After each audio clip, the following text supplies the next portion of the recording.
And we're live. This is Julien Jean-Pierre from the Royal St. Lucian Seamoss Company, and we're back again for another Let's Talk About Seamoss. It's been a long time that I've been doing this. It's like well over 8 months. I was thinking today, I'm like, what can I talk about? It's like, oh, you know, there's so much to talk about at CMOS, but in the same thing, there's always the same stuff that we seem to be talking about. So I think I'm gonna have to start working on creating some topics to really discuss to get the content better. Although I've been checking out St. Lucia Premium CMOS, they've been doing like a 6 day or 5 day 6 figure challenge, which looks pretty cool. And if you're really serious about like trying to figure out how to navigate in this business and where to go, I recommend you check them out and maybe follow through with some of their assignments, and they'll help give you some clarification and clarity about how to navigate in this business. Because, like I was saying to someone today, like you really got to know and understand your customer. You know what I mean? And just focus on serving those people. You know what I mean? And for me, I choose the customer that I'm most happy doing business with them. So I don't really talk about it too much. I'm not even going to go into now, but I have in my mind, in my vision, I have the ideal customer of who I want to do business with. And when I create content and I create advertising and everything, I create it with that person in mind. I don't try to be the one guy that can satisfy everyone. I don't think I'm at that point yet, right? It's better for me to focus on who I do business best with, and then build on that. And then as the business grows, it gets to the point where you can bring other people into the team, and they can start facilitating the work on you. I mean, a lot of times these big corporations, it's not the guy that's running it that really creates the environment. It's the people that he hires that operate the business that create the sort of environment on which the business operates in.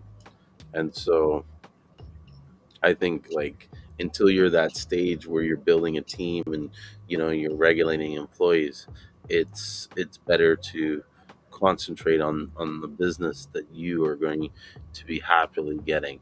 Because sometimes you try to focus on a market, and you don't like the market. You know what I mean? Like, I don't want to mention his name, but I talked to a guy once where he was like sick of dealing with the community he had to deal with. And I'm like, well, why are you focusing on that community? I mean, there's so many different ways to sell CMOS. Like, I could go forever and talk about just the different possibilities on how you can market your product. And so if you're not happy with one area, then move on. You know what I mean? Go find someone else that's going to be happy with what you're doing with. You know what I mean? Um, Geez, like I said, the possibilities are endless. You can hit up like gyms, you can do farmers markets, you can do the internet, these Facebook groups. You can create classes where you're giving things.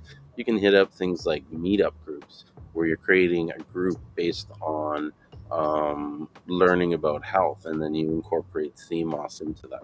Like, there's so many ways. Like,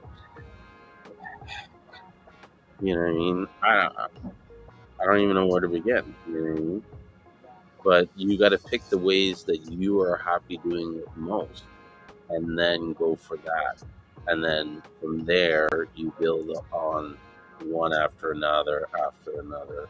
You know what I mean? And work on the relationships of these people. There's so much power in repeat business.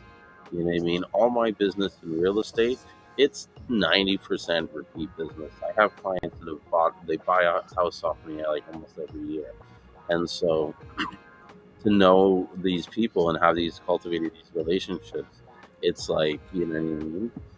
It's just way less effort than trying to run a treadmill where you're running through these businesses. And I don't think people are doing enough to really sort of create systems that cultivate their repeat business and create relationships with their clientele. You know what I mean? Put them in a way so that they're connected. There's times where I just pick up the phone and just call my business people that I've done business with, just to shoot the shit, not even to sell them Seamoss. Just to be like, hey, how's it going? How's your family going? Crack a fucking joke.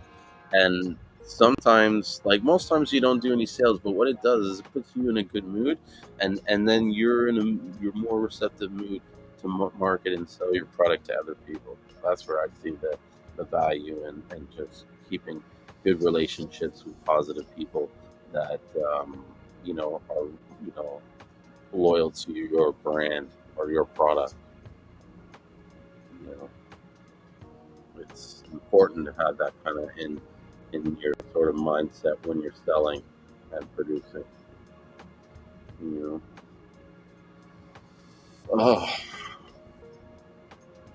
there's so many things that you got to do. But like I said, it's sometimes good to know figure things out, get some clarity, run through an assignment, invest some time in yourself and in your business and where you want to go. You know, I don't think people put enough thought and planning into how they like just into detail. Sometimes they do it like real broad, but into detail on like who your buyer is, and who, what do they look like, where do they hang, all that kind of stuff. Yeah, but but to get into really learning a lot about different vitamins and herbs and stuff like that. I have invested into a health food store, and at the health food store they have like a registered homeopathic and like a nutritionist and stuff. And these guys know their shit. So I'm like sitting there like a fly in a wall, learning, listening to them. So I'm really excited to be figuring out more and more beyond just CMOS about overall health and what people need to do to keep their health going and improve their health and stuff like that. And then by understanding how other things are used, the products, it allows me to figure out how to incorporate CMOS into it. So I'm really excited about that. You know, that's been going on for the last couple of days. It's making me tired because I'm pretty much like up at 6 a.m. I go to the warehouse and there in the morning till like almost noon. Then I go to the store and then I hang out at the store till like the evening. And then a couple times I've been going back to the warehouse. But today I did. I knew if I went to the warehouse, there was no way I was doing this live shoot today. So I was like, what? I'm going to stay committed to doing this show. And let me see if there's any comments. I noticed that I'm not really getting any comments to thing. Here I see Guy saying something. Um, Thank you so much. Um, about because you mentioned about the business. Yeah, let me just turn that down.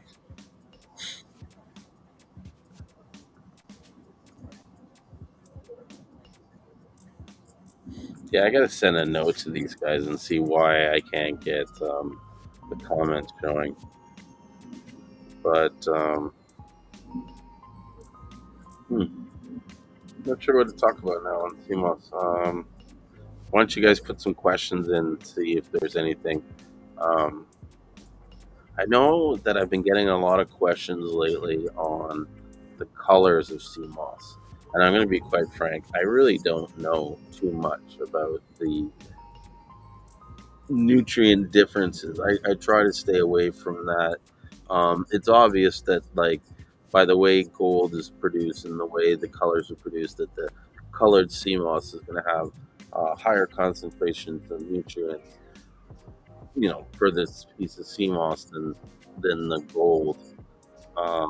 But I still find that I get good effects. Like, I've been taking the purple for the last couple days, and like I really don't notice it much difference than if I take the gold, except that it tastes more fishy. You know what I mean? And it's a little harder on my stomach. But like effects wise, it's almost the same. You know what I mean? There's not big difference. Not to justify to say like one's better over the other. I still prefer the gold. You know what I mean? And I think as soon as this jar is done, I'm going back to it. I like the taste. I like the look, the smell. You know what I mean? And to me, it's kind of like, all right, maybe it's not as strong as the purple, but then I just take a little more, and it's really kind of negligible about like how much of a difference it is when you take more, or you know what I mean, a little bit more than you would in the purple. So I don't know. The jury's still out. I still think that someone needs to kind of step up and put the little bit of the investment in to figure out what are the actual differences. You know what I mean? Kind of put the bed to rest and stuff. You know what I mean? I'd like to see if someone could test against Condorus crispus also, and then the different grades of CMOS. You know what I mean? Are these CMOS that's not as pretty? Is there, are the nutrients difference really big, or not? And then try different waters and stuff. It'd be cool if there was a way to get like a CMOS testing database.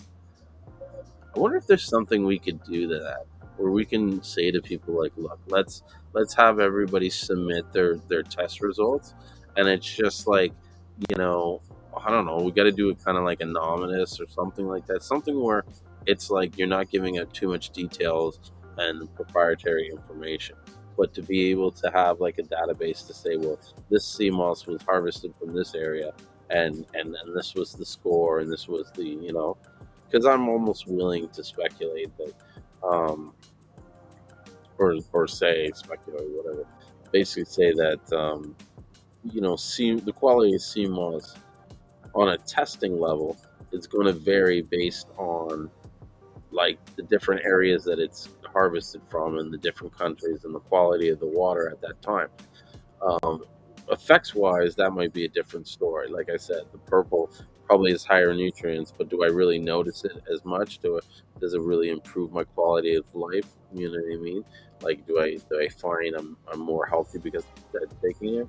Not in the last few days. I haven't. You know what I mean? And I feel like the goal is not much difference. So does that's the question. Like, does how much of a nutrient difference does it have to be in order for your body to notice an effect on that nutrient level? You know what I mean? Because if there's like a 5% difference, is your body going to notice that 5% difference? You're still taking it. You know what I mean? Give me one second. I'm going to get something to drink. I'll be right back. I got to start getting stuff to drink before I come.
Oh, I'm back.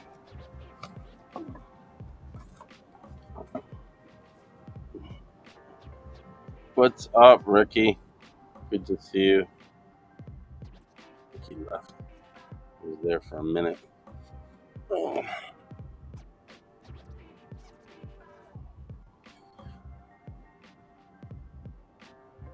Hey, what's up, Sean?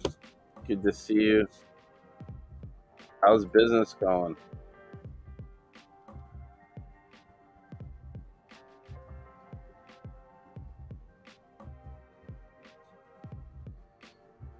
Here, I'm gonna put a link. If anybody wants to join me on the live to talk to me like one on one, you can use this link here in the Facebook, YouTube, and then on Instagram, you just gotta send a request. I mean, I'm gonna take a quick bite out of this food. I went to this Mexican restaurant near the store, and the food was pretty good. I originally went there the day before to go there after for some drinks before going home, and the food smelled so good, but the kitchen was closed. So I went back today for lunch. And it was good. Yeah, man. Here to see it's good to hear that business is going good.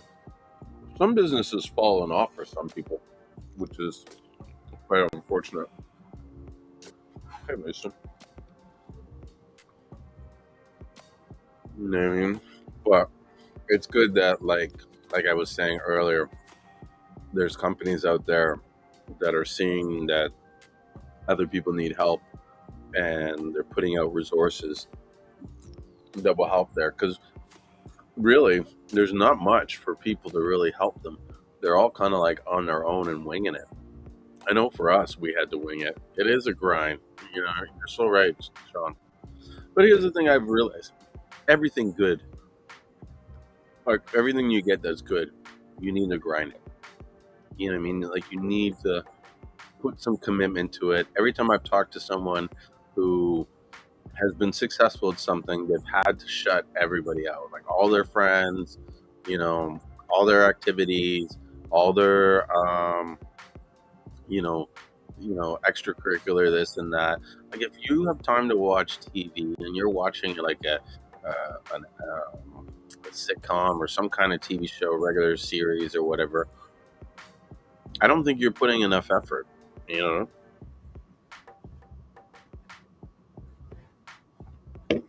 that time that like it's almost like in order to make something work and successful, you have to put so many hours in it. Say it's 1,000 hours. The more you spend doing it, the more hours you knock off. The more you divide to go and do something else, the longer it's going to take. And so you got to ask yourself, how much time am I really investing into this business to make it work? Because everybody that I see complaining or I talk to that complains says that, well, not complains, but just says, oh, my business is not working. When you dig deep, you realize that they're spending maybe an hour or 2 hours a week on their business when they should be spending like 20 hours.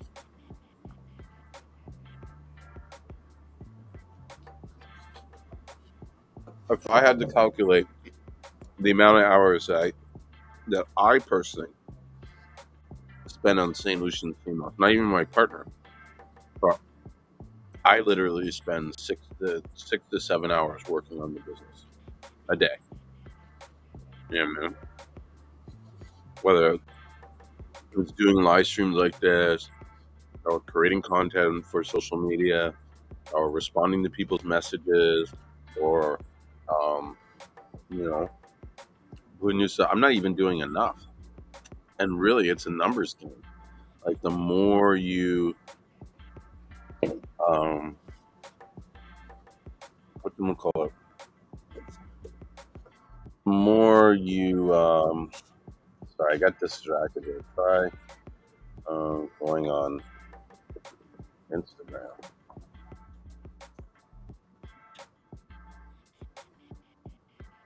Instagram's easy for me to. thing. But yeah, getting what I was saying, the more time you put into it, the more um, hours you devote, um, the quicker you get to the finish line. It's also like adjusting and knowing when something's not working, you need to try something new or different and stuff. You know,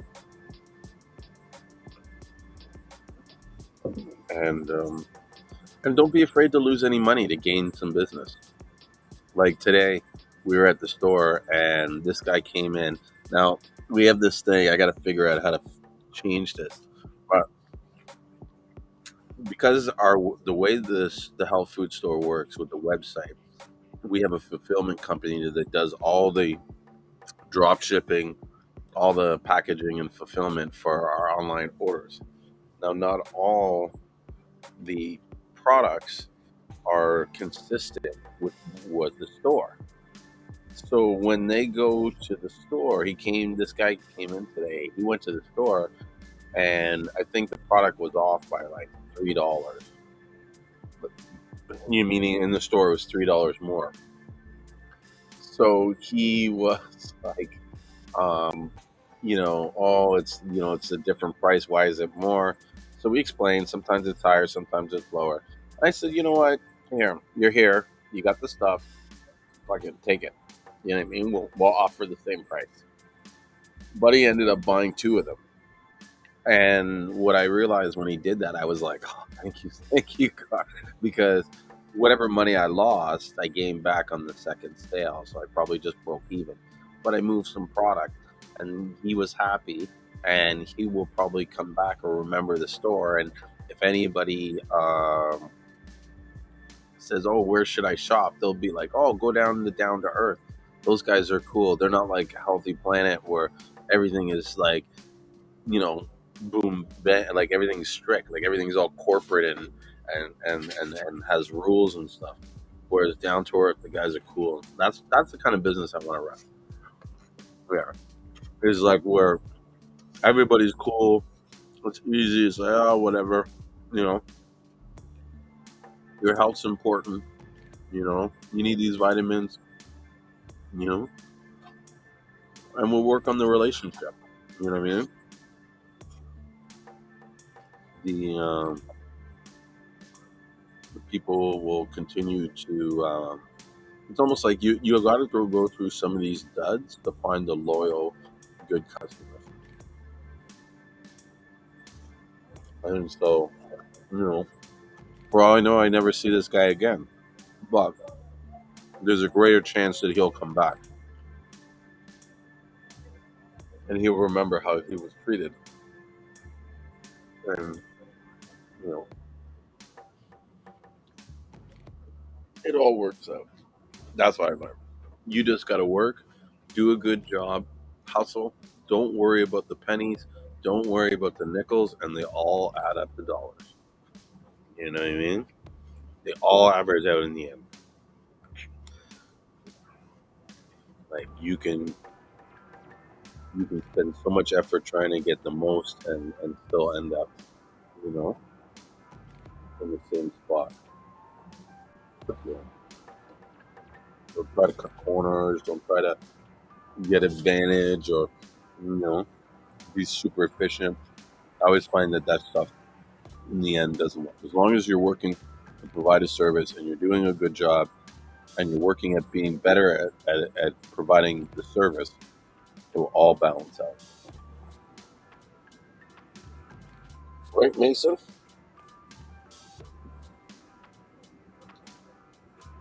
Those that don't see Mason's just chilling there. That's my dog right there.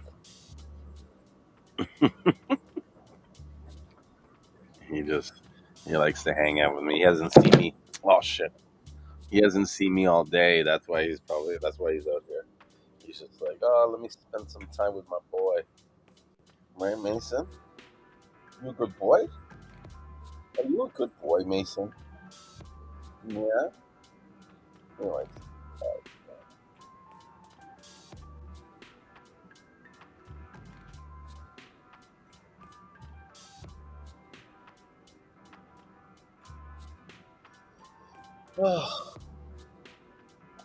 Tomorrow I gotta do it again. I'm gonna be going to the store for the next, like, every day for the next couple of weeks. I still can't believe we got it. Like, it's crazy.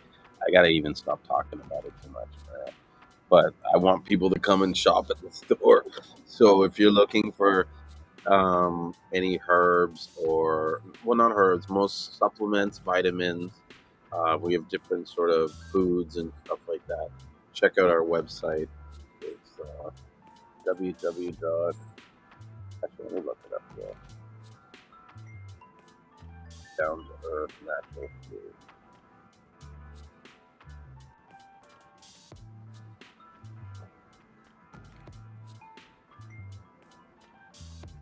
So that's right there. And actually, let me show you guys the website.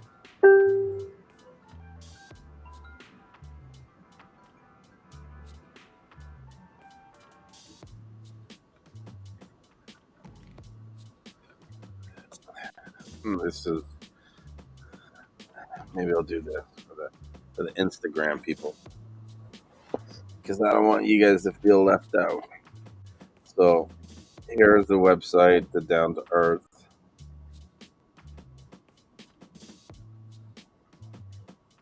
This is the store. It's in Richmond Hill, which is just north of ours. And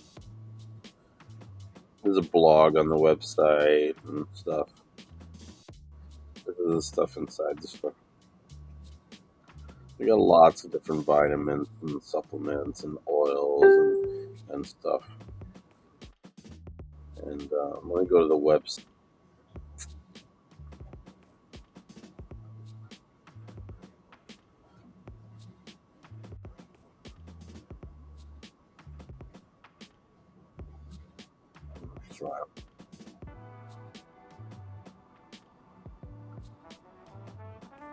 Different supplements, joint health.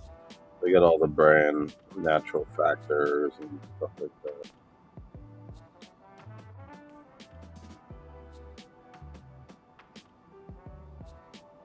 And then got a lot of grocery stores. I never checked to see if they had Seamoss in there. They got bone broth.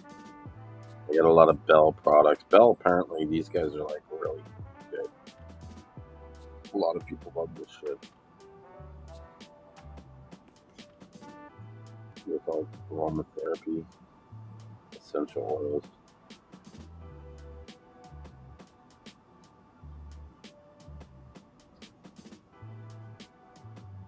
Yeah, immune support.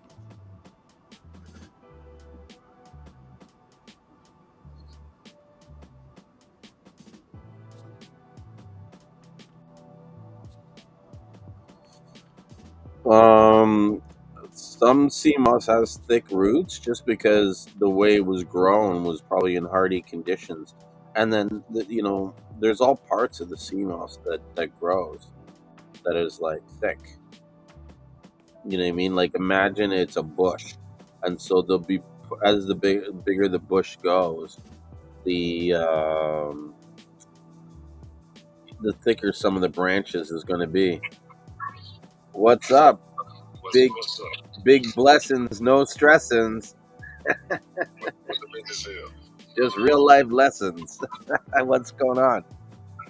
Man, I'm just chilling. Cool. Me too. It's been a minute. I know, it's been a while. I know it. How's business going for you? Good? You're growing? Everything's good. Everything's good. I'm definitely growing a lot. Reaching out to new people, trying to grow even more. Really. Nice. Yeah. What new things have you been trying out? Well, I got the anti-inflammatory purple Seamoss gel. It's going crazy. Mm-hmm. So people really like the purple Seamoss, eh? Going crazy. I don't know. I've been taking it lately. I haven't noticed a big difference. But I guess some Man, people love it. what kind of Seamoss you been taking? Well, I've been taking the purple lately. I made my own purple gel. Oh, okay. Yeah. From Graciela? Yeah, from the Garcilaria. Yeah, did you do Condorus crispus? No, I just found somebody with some that stay like an hour from me. I'm going there. I had seen that Country Christmas you had though. That's why I really was interested because it was so clean. Uh-huh. That purple. Well, you should hit up that guy Rory from his handle on Instagram is North Atlantic Sea Veg. Yeah, right. I remember y'all talking about it. And it's good Seamoss, bro. It's like I'm not a Condorus expert, but you know, I was pretty impressed with it. You know what I mean? It is clean, and it smells nice, beautiful, like tasty. So yeah, but the purple sea moss that I be making also have different types of herbs. Oh, so that probably even makes it hit different. Yeah. Right. I need to ship you some. Let you try it out. I promise you won't be disappointed. Can you ship it to Canada? Is that okay? Will it last that way? Let me check and find out. Yeah, because it might be like 3 or 4 days to travel. Okay. It might even be more. 4 or 5. Like it's not easy to ship to Canada. Man, hey, I promise you, I'm gonna let you go on my website and order one for free. Just pay for shipping and handling it. I'll review it. Guaranteed. Yeah, I'll review it online. Exactly what I'm talking about. Yeah, Exactly for sure. For sure, I'll bring it on. You know what I mean, you should send Khaled some. Khaled's like the review master. You know Khaled? I don't know what his company's called, but there's a guy on the Seamoss Buyers Club. His name is Khaled, and he does all the reviews. He has his own group called Seamoss Life, and he does all the reviews on different people's Seamoss. He's got something like 30 different types of Seamoss. It's crazy. Oh, speaking of Seamoss, I just remembered something.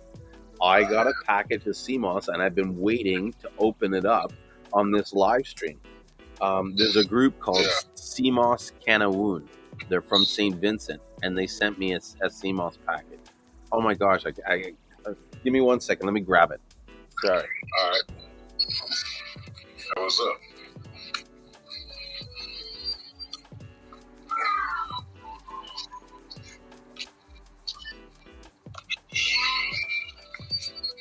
I need to get to work. Man, I gotta do orders.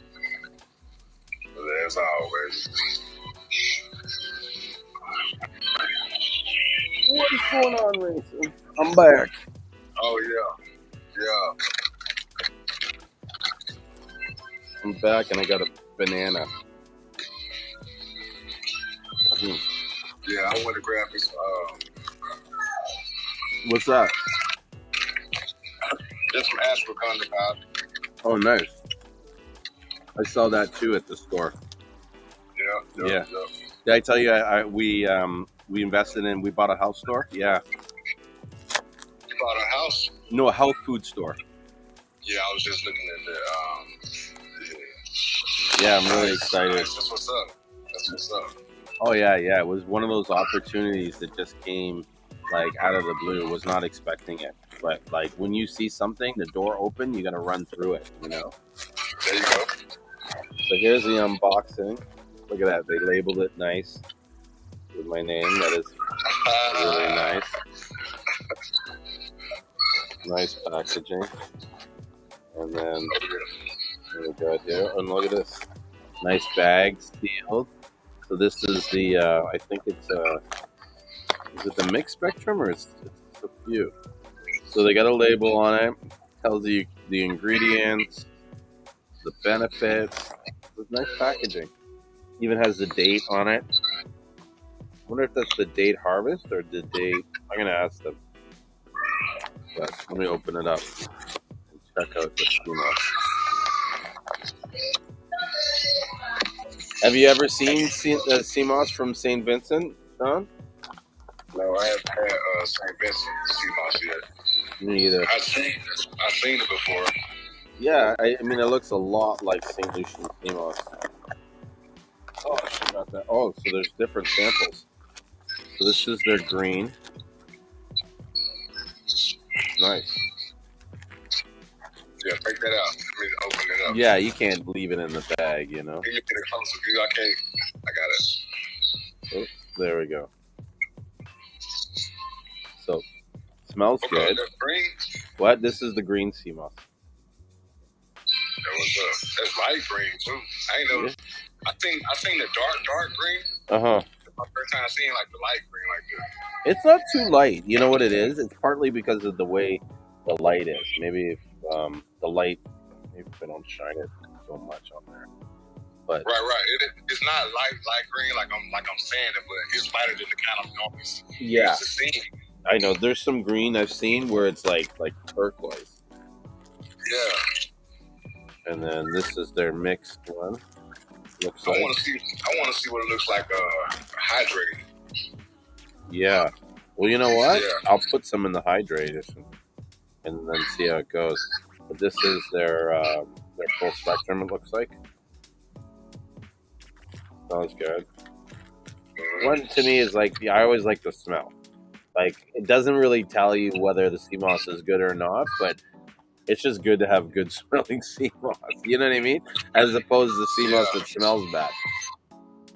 Good smelling Seamoss and good texture because you get some that's not fully dehydrated too. Yeah. So this is very fresh. It's I wouldn't say it's moist, but it's definitely fresh. If you're not used to handling Seamoss, you might think it's wet. But for me, it's like this was just probably harvest like less than a month ago. You know? Oh, really? Yeah. Really fresh. Yeah. It was good quality.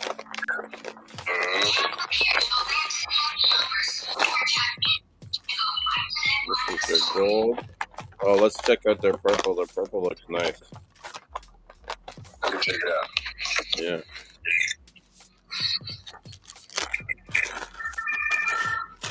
There's some really dark strands in there. Mm-hmm. Again, clean smelling. You know, for me, it's like there's nothing wrong with the smell if it smells a little off, but what it does is it tells you whether or not the person spent time to clean the Seamoss. Because the cleaner it is, usually the less it will smell off. Usually, the smell that you smell is coming from the Seamoss, like it's coming out of the ocean. Break it apart. What? Break it apart? Break it apart. Yeah. Look in the middle. Yeah. That look good. I like the way that color look on the inside. Yeah. I like that dark. If I get purple, I want dark purple. Like. Yeah. I mean, what you'll find sometimes is like the branches, the thicker parts, are gonna get really dark purple, but then these things, it's like it's very hard to get that dark. But this is done quite well. You know what I mean? Few people can get that purple, that what they call in St. Louis the perfect purple. You know what I mean? It's not like I think there's only like 4 or 5 guys I know. Everybody else, you know, does it well. You know what I mean? Not saying it bad, but to get that perfect purple, there's only like 1 or 2. Like not 1 or 2, but trust me, there's not a lot that I know of. Yeah, I remember that time you was like, man, you had ran into somebody. You was like, who's making this purple? Yeah, man. I went back to the beach like 3 times to meet up with him. Met up with his wife, and then the dude. And I'm still friends with the guy today. He's a really nice guy. What's interesting is I don't even buy Seamoss really from him anymore. But we're still friends. I don't think he even makes the purple. So this is the gold. The gold looks nice. This is very like most people would almost think this is wildcrafted, just because of the strands and the thickness. It smells great too. Very clean. Does the texture and Does it have the same look as the St. Lucian Seamoss? Yep. Or is there Yep. anything different Very about similar. I'd say it's a little bit more darker, right? It's a little bit more brown, but you know, I kind of like the darker stuff. You know what I mean? A lot of people don't. I think it's just more aesthetics. You know what I mean? it? But yeah, Mm-hmm. if I can get it closer. Oh yeah. Mm-hmm. Yeah, see, I had got a chance to. That looks good. Mm-hmm. I got a chance to get some Jamaican Seamoss, and the way it looked at on the ends, it looked completely different from the St. Lucian. Mm-hmm. Yeah, It was might. almost like a flowery type of look. You know what I'm saying? Yeah. Something like that. It's kind of like a Condorus crispus. But it was like very small, very small. What I think it is that it's a species of like Condorus crispus, but because of the way the water is here, different. It doesn't grow as good as it would. Like the water's not cold enough here. You know what I mean? If the waters were cold, it would probably grow more thicker and hardy. I don't know. Maybe I'm wrong, but I seen something like that growing in St. Lucia on the rocks in the north end of like where there was no other seamoss present, but it was in the north end of the island. You know what I mean? It was like scuba diving, or not scuba diving, snorkeling, and I found it. Yeah, I was pretty shocked. I got another question for you. Okay. All right, so the Jamaican Seamoss, whenever I got ready to soak it, it didn't expand as much. Yeah. Oh, okay. And I think it's because that it almost behaves like Condorus crispus, where it doesn't expand like it will with the Garcilaria. Okay. You got to remember too, this stuff is not going to expand to more than what its state was when it was dry, right? And so, if the Seamoss is flat and has like flat flans or whatever it's called, when you hydrate it, it's not going to get bigger. You know what I mean? And it shouldn't, because then it's not going back to its original fibrous state. You know, it's going beyond that. So. Yeah. So yeah, I would treat it like it's Condorus crispus.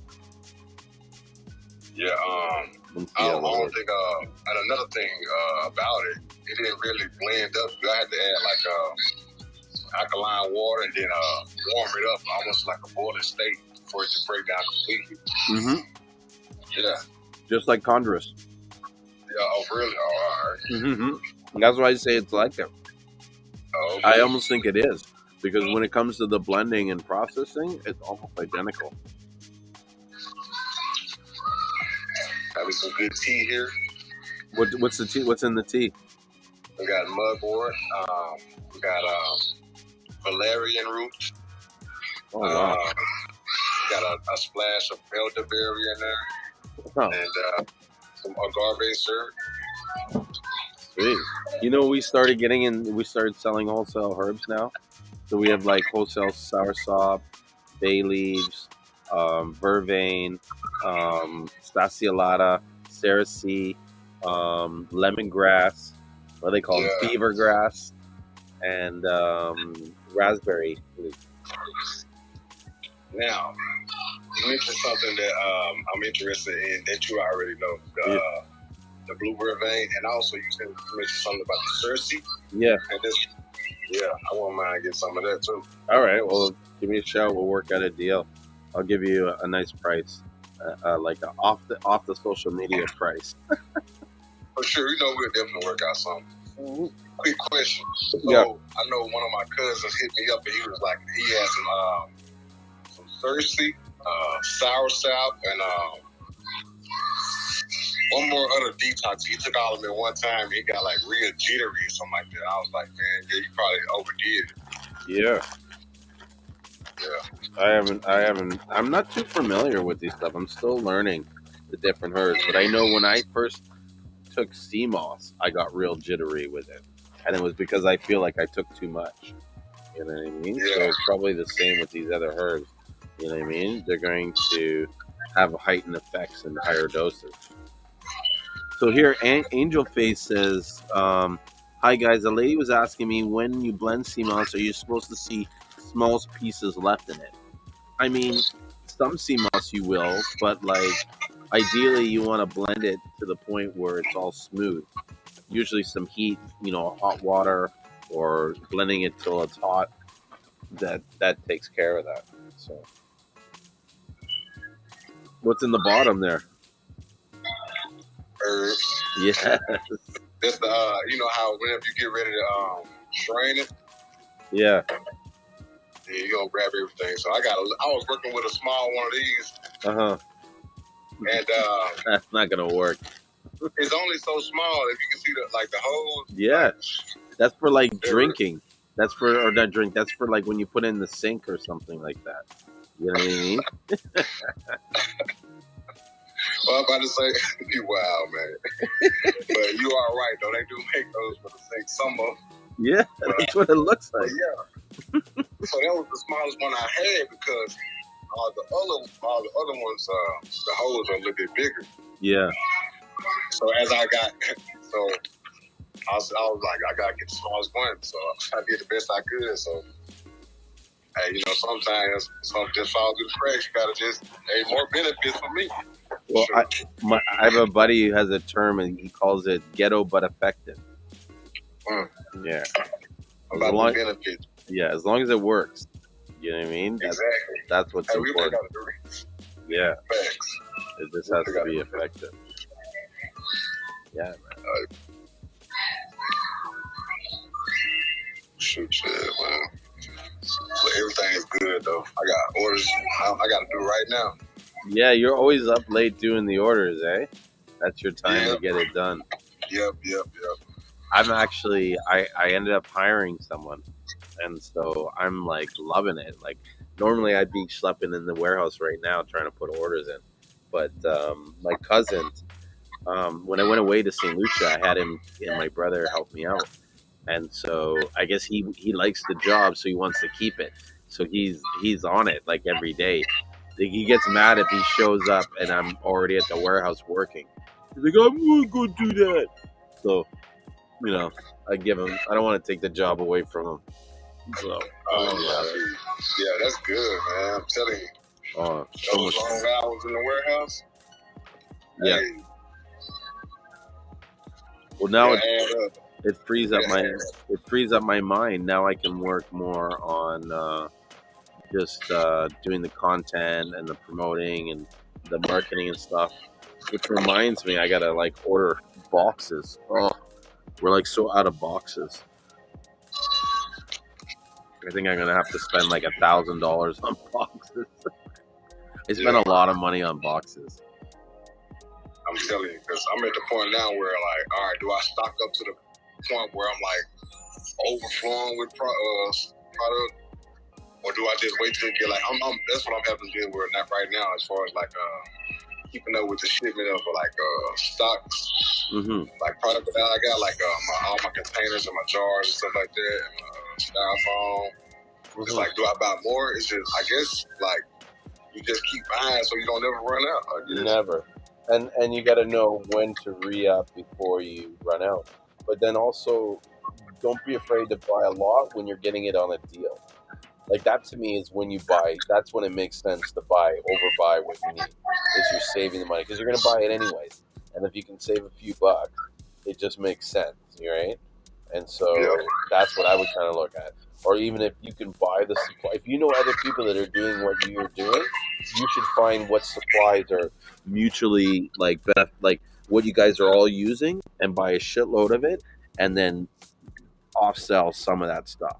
Like one of the things that I should be doing, that I like kicking myself for not doing, is I should have a shitload of packaging.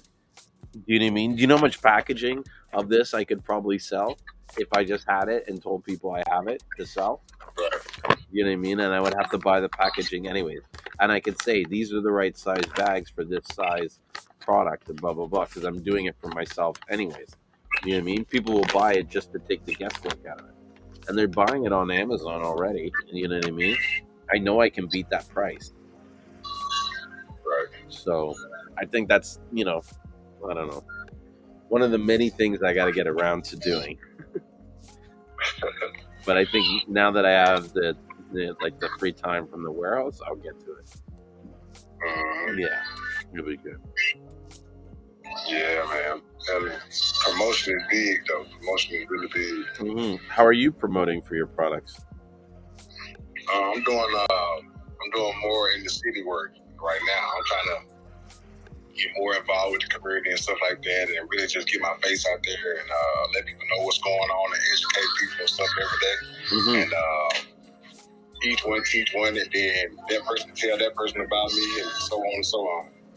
That's some of the best way to build up your sort of like your base. You know what I mean? Is to have people that you meet with kind of like face to face, belly to belly.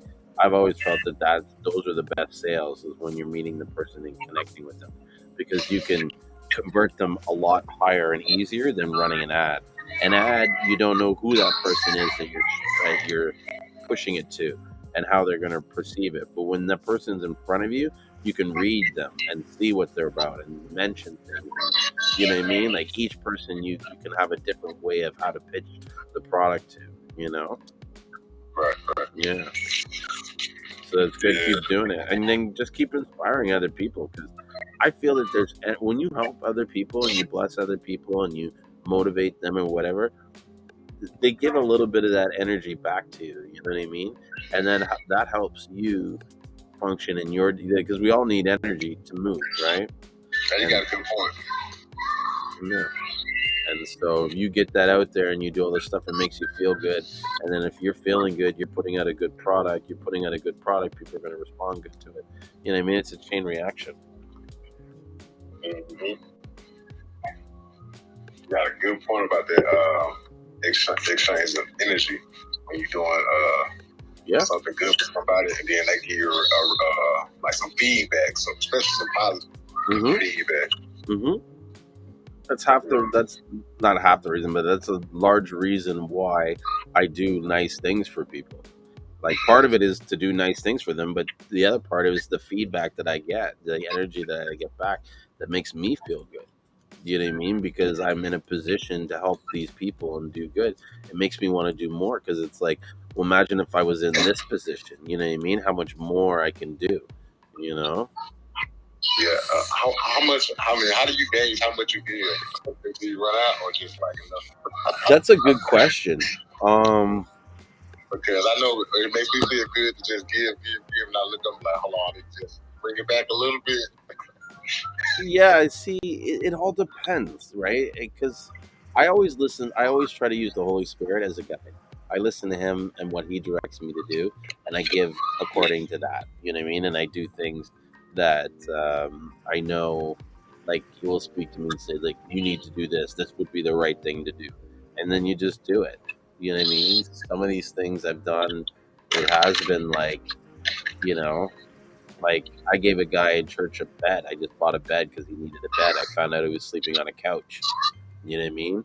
And the Spirit moved. And it was one of those things where I know God had a hand, because I called my buddy, and he's called Mattress Boys. So he sells mattresses all across Canada. And I'm like, hey, can you give me a price on a bed? He's like, actually, I have this one bed I want to get rid of. Da da da da. You know what I mean? Here's a special price. It's sitting in the thing. The place where it was, like, this guy works in Montreal, and the place he had the bed, right? Okay, so you don't even know where Montreal is. Okay, so I'm in Toronto. Montreal is 7 hours away. So he's 7 hours away, and he had a bed that was sitting in a truck that was 10 minutes away from the guy's house. You know what I mean? And he was kind of like, here, I'll give you a good price, and gave me like a wicked price on this really nice, like, high-end bed. And, when I like called the guy and was like, yeah, I got a bed for you, he was like floored. Like, what? You have a bed? Yeah, man, no problem. Here, call your dad, get it lined up. Because it's one of those things where his condo, the building that he lived in, got infested with bed bugs. So this guy he couldn't sleep on his bed, and he was sleeping on the couch, and he wasn't like, because I'm picking him up from church and this guy's half asleep, falling asleep. Like, what's going on? You know what I mean? Oh, I can't sleep, and he's got to sleep in a chair. Like, doesn't even have a couch. It's like a sofa chair. You know what I mean? So it's like, you know what? And the spirit was like, make some calls. Call your buddy, Mattress Boys. Called them. Boom. The guy had the bed. Like, that's what, you know what I mean. When I see things going like this, I know it's like, and I just did it. Oh You know yeah. what I mean? I didn't even know where I was going to get the money to buy the bed from. I didn't even have the money to buy the bed. I just found the money and took it and didn't think about it a second. You know what I mean? Oh yeah. And then that's the you got to do these things. You know what I mean? So I don't know. It's hard to say. I find though you got to also gauge on who really needs the help and who really deserves it and who doesn't. Do you know what I mean? I always test people when I'm talking to them to see if they really are worthy of the help. You know what I mean? Is this going to be a help that's going to go somewhere, or am I just throwing the money away? You know what I mean? And so, I guess that to answer your question, you got to test them to see if they're worthy for that help. You know what I mean? Because some people will take it and they'll actually give you negative energy or negative feedback. You know what I mean? Where you're like, why did I even help this person?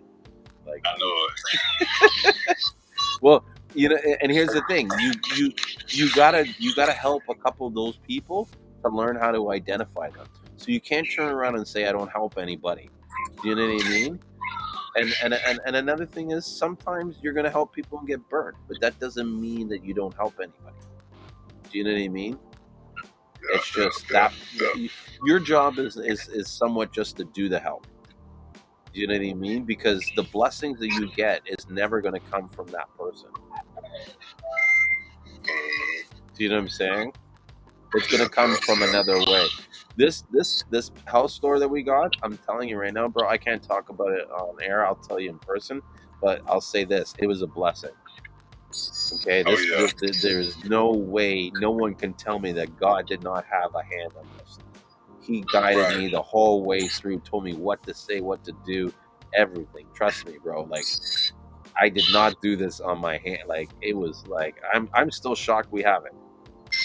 Yeah. Yeah, like it's just like, you know what I mean? Like, what?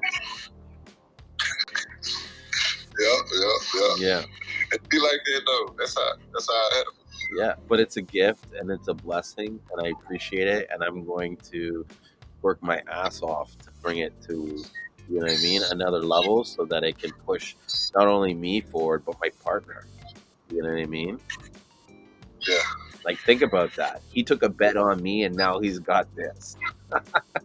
I would want to like call him and say, "See, I told you we were gonna do it. I told you." Right. Because imagine, me coming, not knowing me, and I'm just saying, "Oh, we're gonna do this," and "Oh, it's gonna be like this," and blah, blah, blah, blah. You know what I mean? He's like, "Okay, sure." So, Oh yeah. Facts. yeah, man, it's lovely. Man, gotta turn up. Got Yeah. to turn up. So I hope this inspires other people to like go for it, because in some ways, there's nothing super special about me. You know what I mean? Except for I'm a nice guy and I'm pretty cool. You know what I mean? I have a different perspective of life, but like what I have in me, what my skills are, is anybody could have these same skills. Do you know what I'm saying? Sometimes it comes natural though. Sometimes you make it look like it comes natural. True.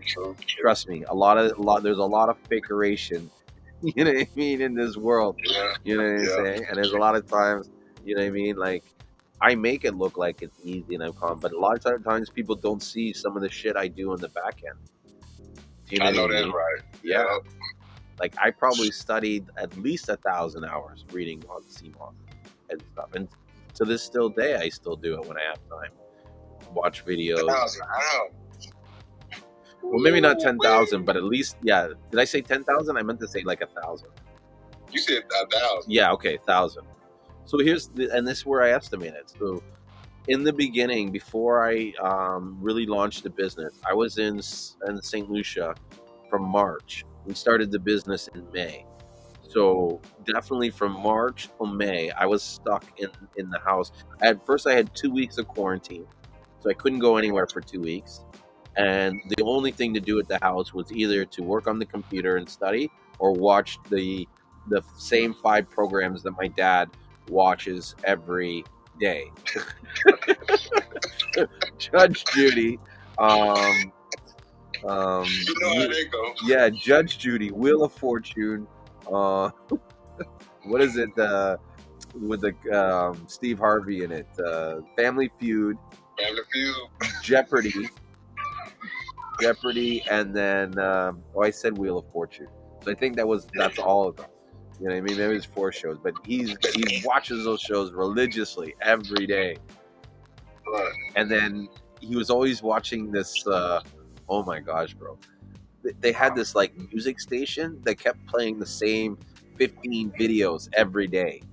So no matter anytime you turn to the radio station, 9 times out of 10, it was the same song that you would. And there was this one song that Hey, that's a good thing. That's a good thing. there was this one video that music video they were playing, and it was about what was it? Smoke marijuana. It was about marijuana. Oh, the good stuff. He was like, smoking the ganja weed. It's the good stuff. Give me the sensinine. I don't know. Bro, I was sick of the song. Like every time he turned the TV on, he'd be like, "That's my song." Aye, aye, aye. Man, that sounds like a good time. Yeah, well, it was sounding like I had a lot of free time. You know what I mean?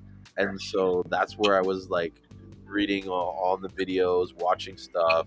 I have a whole bunch of links too. If you ever like send me an email, and I'll send you all the links of all the websites that I was on. And then some of them have articles that I've copied, but those same sites have additional articles that I've read, but I didn't like make a bookmark because I was like, I got the site. That's what matters, right? I can look for other stuff on that site for it. So yeah, I can share that. And all right, cool. Cool. Because I know a lot of people make books right now, but I just don't trust their source like that. I mean, they got some. I mean, they probably know just as much as I do, but I would like to expand my knowledge a little bit, so that'd be cool though. Mm-hmm. Well, yeah. I mean, the way I see it, most of the books that are out there, the information's out there. Do you know what I mean? And so Right. no one's doing any proprietary tests or any studies or anything like that to which they can publish their information based on the book. So the question you got to ask yourself is, do I want to spend the time researching for this and gaining my own discovery, which can be very good, or do I want to save time and get sort of like up to speed real quickly and get at least a basis on where to start so that I can move ahead? Like everybody's different, you know what I mean? But I think it's more important on how you apply the information in the book. The book's going to have information. You know, more than likely, it's not going to have much information than you already know. But I don't know, and that's just my experience reading books. I find a lot of there's two types of books. There's books for the beginners, and there's books for the advanced that are like looking to research. And most of the stuff on the Seamoss is geared towards the beginners. You know what I mean? And you might not be at that beginner stage.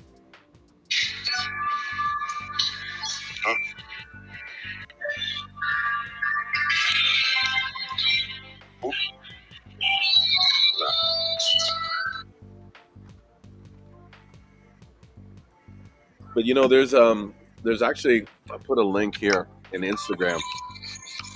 There's a website called PDF Drive. I got this from Yusuf. And on there, if you search Seamoss or seaweed, you'll find a whole bunch of books on the subject. Like crazy amount of books. Like I'm even scared to go on that site because I know I'll be like, how do you call it? I'll go down the rabbit hole and just never come out. I'll be always like reading these books. I'll stop doing the live streams because I'll be too busy reading. Are you still on what's name? What's that thing called? Huh? Are you still Facebook? on that other social media app? Yeah, I'm still on Facebook and Instagram, and I think there might be some comments. What's the name of it again? What? The other social media app, yeah. I have Instagram. Clubhouse. What?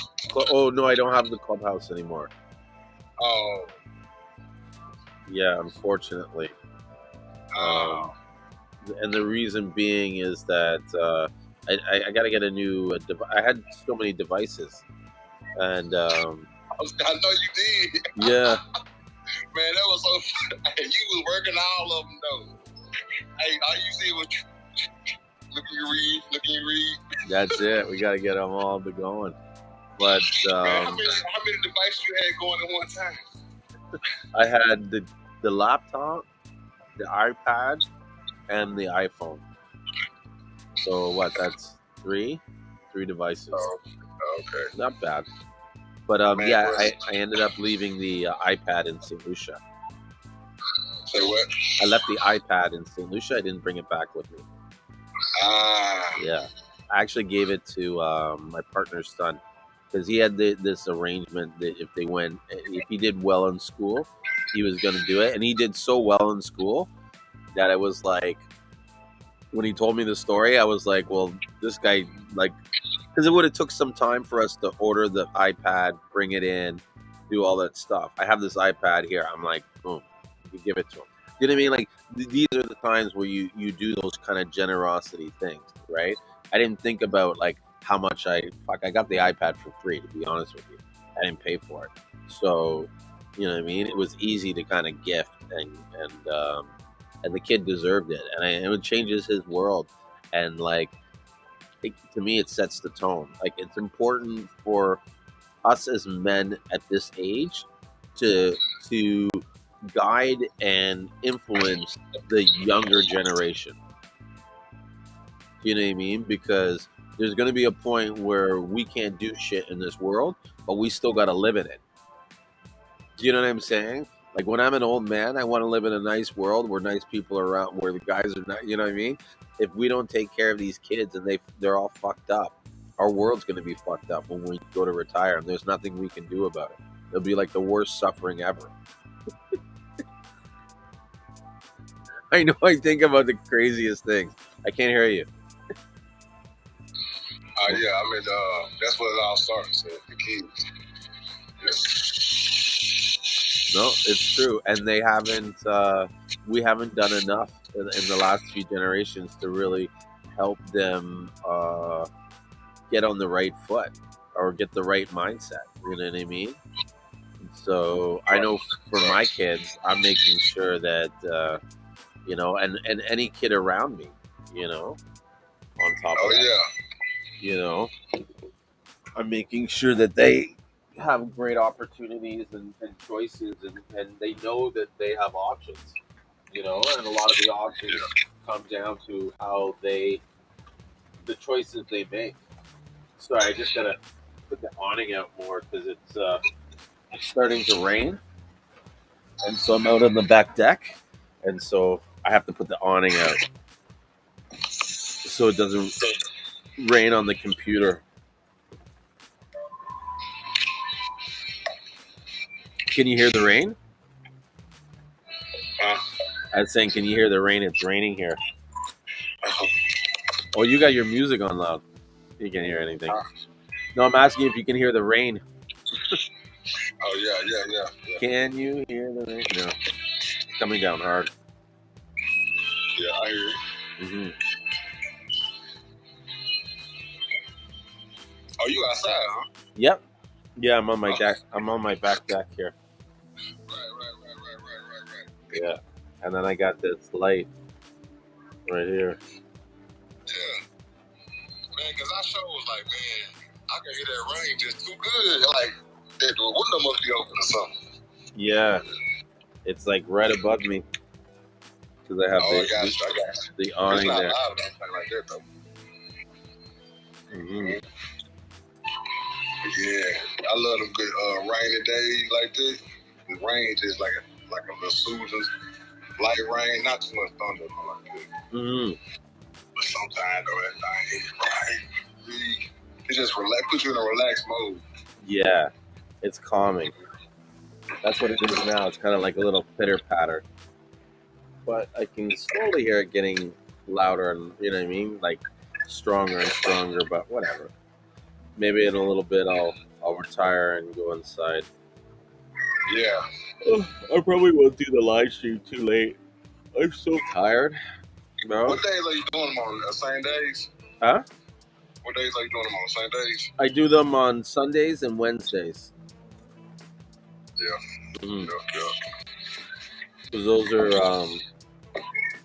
those are good days for me. Sundays is definitely a day I don't really do much, and usually by the evenings I'm home. You know what I mean, chilling.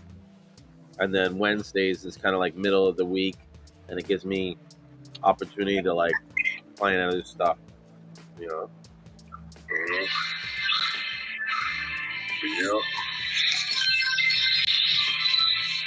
So Well, that's all what I right, man. I'm do. finna get ready and, like you said, I'm finna get ready and call it in right now.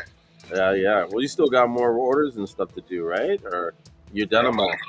I'm about to get a little busy here and get the baby all settled down and get ready to start working on my orders and stuff like that. All right, man. Well, thanks for joining in and chatting it up with me. I appreciate it. All right, man. I appreciate you and everything you do. Thank you, man. Anytime. It's my pleasure. Yeah, yeah. Big blessings. No stressings. Just all day blessings. I love his tagline. This is badass. Yeah. Oh. I think I'm gonna pin on here. I'm gonna pin my website. The new Down to Earth. I love that name too. It's such a good name. Down to Earth Natural Foods. .ca.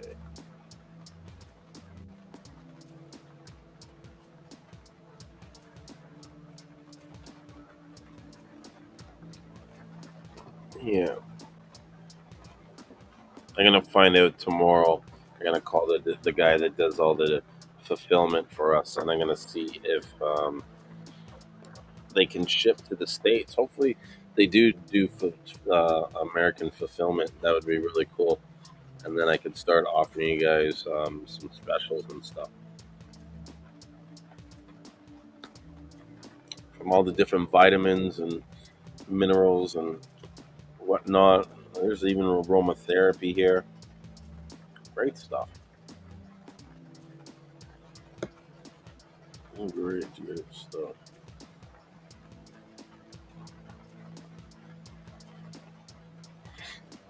And definitely want to make it like a go-to place in that area for Seamoss. I have a feeling it's gonna like be a hit. There's even a gym right next door to it, like you know what I mean, and they just opened up. So I'm really gonna start pushing some marketing towards these guys and in their cars and stuff like that. Let them know that there's a health food store.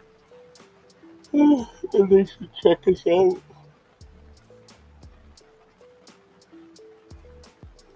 for some good deals. So Watson Touchpoint asks, how long have you been in business? So selling CMOS, I've been doing this for about just a little over 2 years. But I've been running my own businesses and working for myself since I was like 25, 20, 25, 26. Yeah. I started with one of my first businesses. I had a computer store, an online computer business. And then, I've had concierge business where we did bookings. I had like car business where we sell cars. Then I sold real estate for a long time. You know what I mean? And now I still sell real estate part time. Well, it's still full time, but I do it between. So I do the Seamoss, and then I do the real estate. And so, but like I was talking about it earlier, it really doesn't matter how much time you've been doing the business. It's how much time you put in the business, how much time you commit to it. There's a certain amount of hours and effort that you need to put in to make it work, right? To get it going and to get it to this stage or that stage. And so the less time you focus on it, the less time you invest in it, the harder it is to achieve it. You know what I mean? Like there's guys out here that have, have started in the business and in less than a year and a half have been able to take it to a seven-figure business. Do you know what I mean? But these guys, when you look at the time and effort that they spent into it, they were putting in like 24 hours a day, 3 days straight of work, of dedication. You know, yeah. Moss Boss 2020 says 10,000 hours. That's how long it takes to become a master or something. You know, so how many hours are you putting in? If you're only awake for about 10 of them, and you're watching 3 hours of TV. You know what I mean? And then you got to do other stuff with your life. You're not going to have the time, the energy, you know? And it's not even just the time. You got to have the desire. Like, you have to have a really strong want to do something, to follow through and make it, you know what I mean? Like, I have to have a strong desire to make sure that I stay up and enough to do. Like, it's very easy for me to fall off and not do these shows anymore. You know what I mean? But my desire to communicate and spread my message keeps me um, moving into this space. So right now I've been back and forth on my full time job and selling Seamoss. That's awesome. You know what I mean? And keep at it. And here's the thing, like, decide what makes you the most happiest. You know what I mean? And if that means selling CMOS part time and still keeping a job, then do it. Don't listen to what anybody else says except for yourself when it comes to your happiness. Only you know what makes you happy. You know what I mean? Everybody else just thinks they know. They don't know. You know what I mean? And so, what's most important is you do what's happy and then you make your money from that. You know? And so, some people were going to want to do it full time and quit their job. You know what I mean? And if you want it, then create a plan and commit to it. Say this is what I'm going to do in order to produce this much. And sometimes when you break down what you really need to do to survive, it's like it's not that hard to achieve.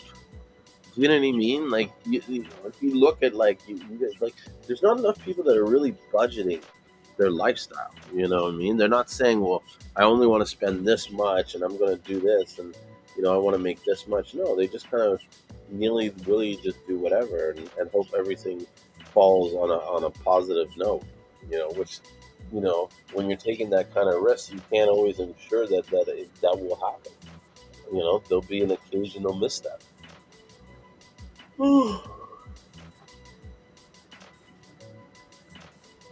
Yeah, I keep thinking about chocolate candies.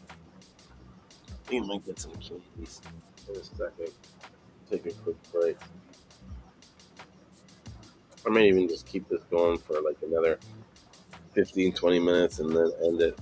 But give me one second. I'm going to grab some snacks. Until then.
I'm back. Ugh. Yes, you can join the live.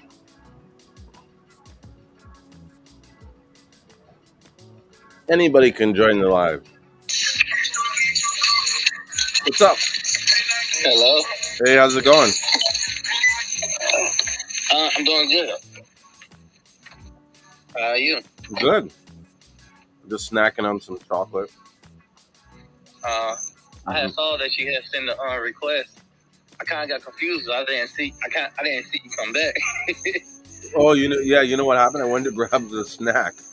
Because So- all I saw it said requested for you to join. I said, wait a minute, but he's not even in his screen. Oh, you know what it did? I think Instagram automatically does that. Because I never sent the request, but I think they sometimes. Hold on.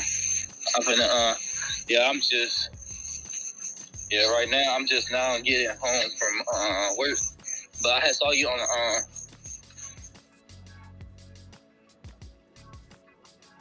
I saw you on the live with my brother-in-law. Oh yeah. Cool. Yeah, so that's why I was like, oh, okay. Huh? Who's your brother-in-law? You was just on live with him. Oh, Sean. Yeah. Yes, sir. Yeah. Mm. Yeah, he does good in the Seamoss. Yeah, I just, hold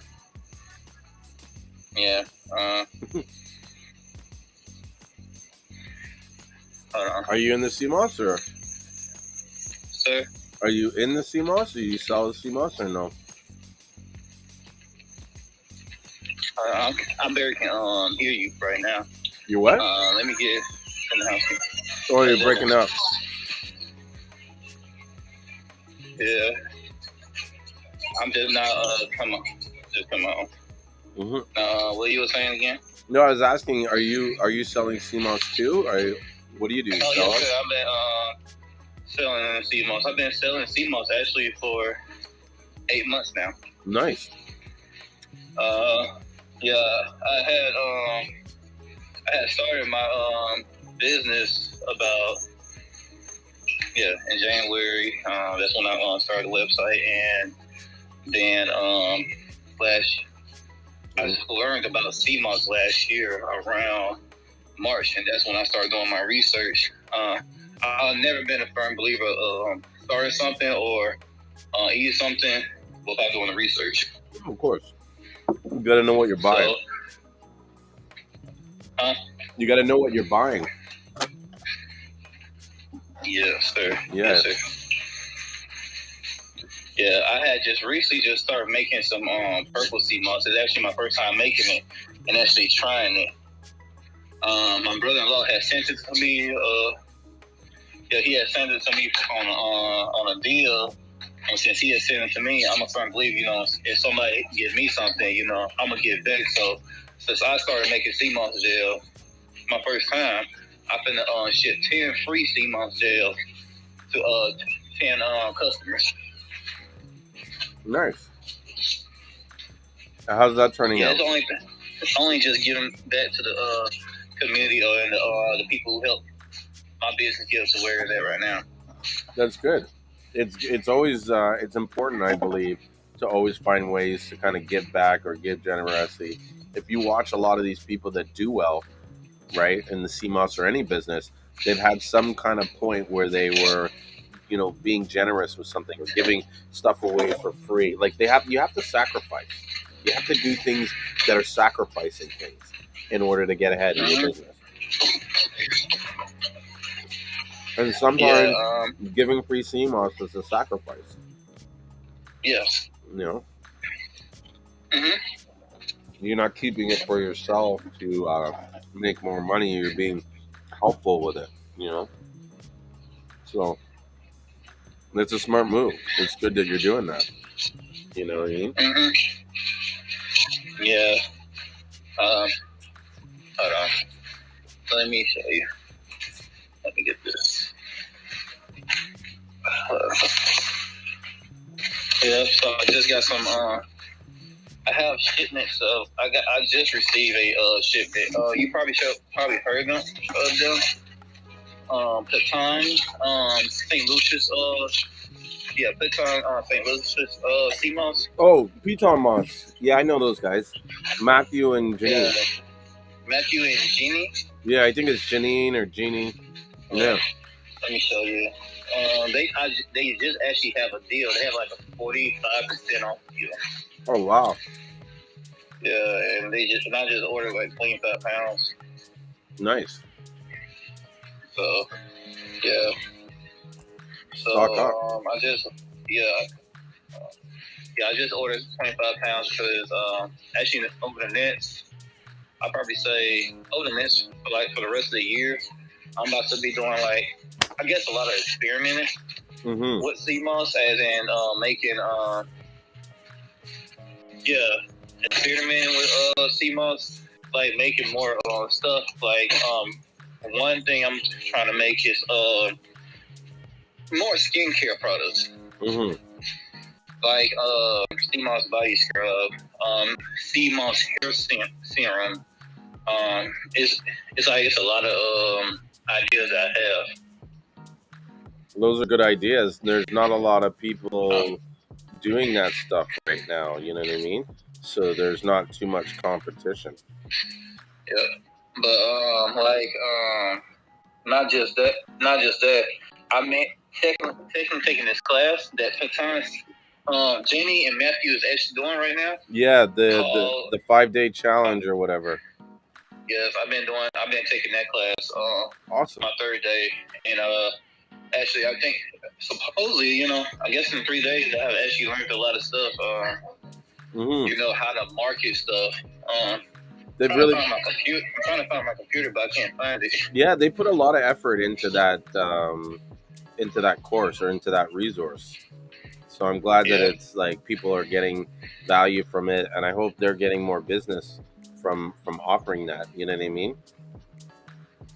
I feel like they actually would, because the knowledge they have, the knowledge they have with it.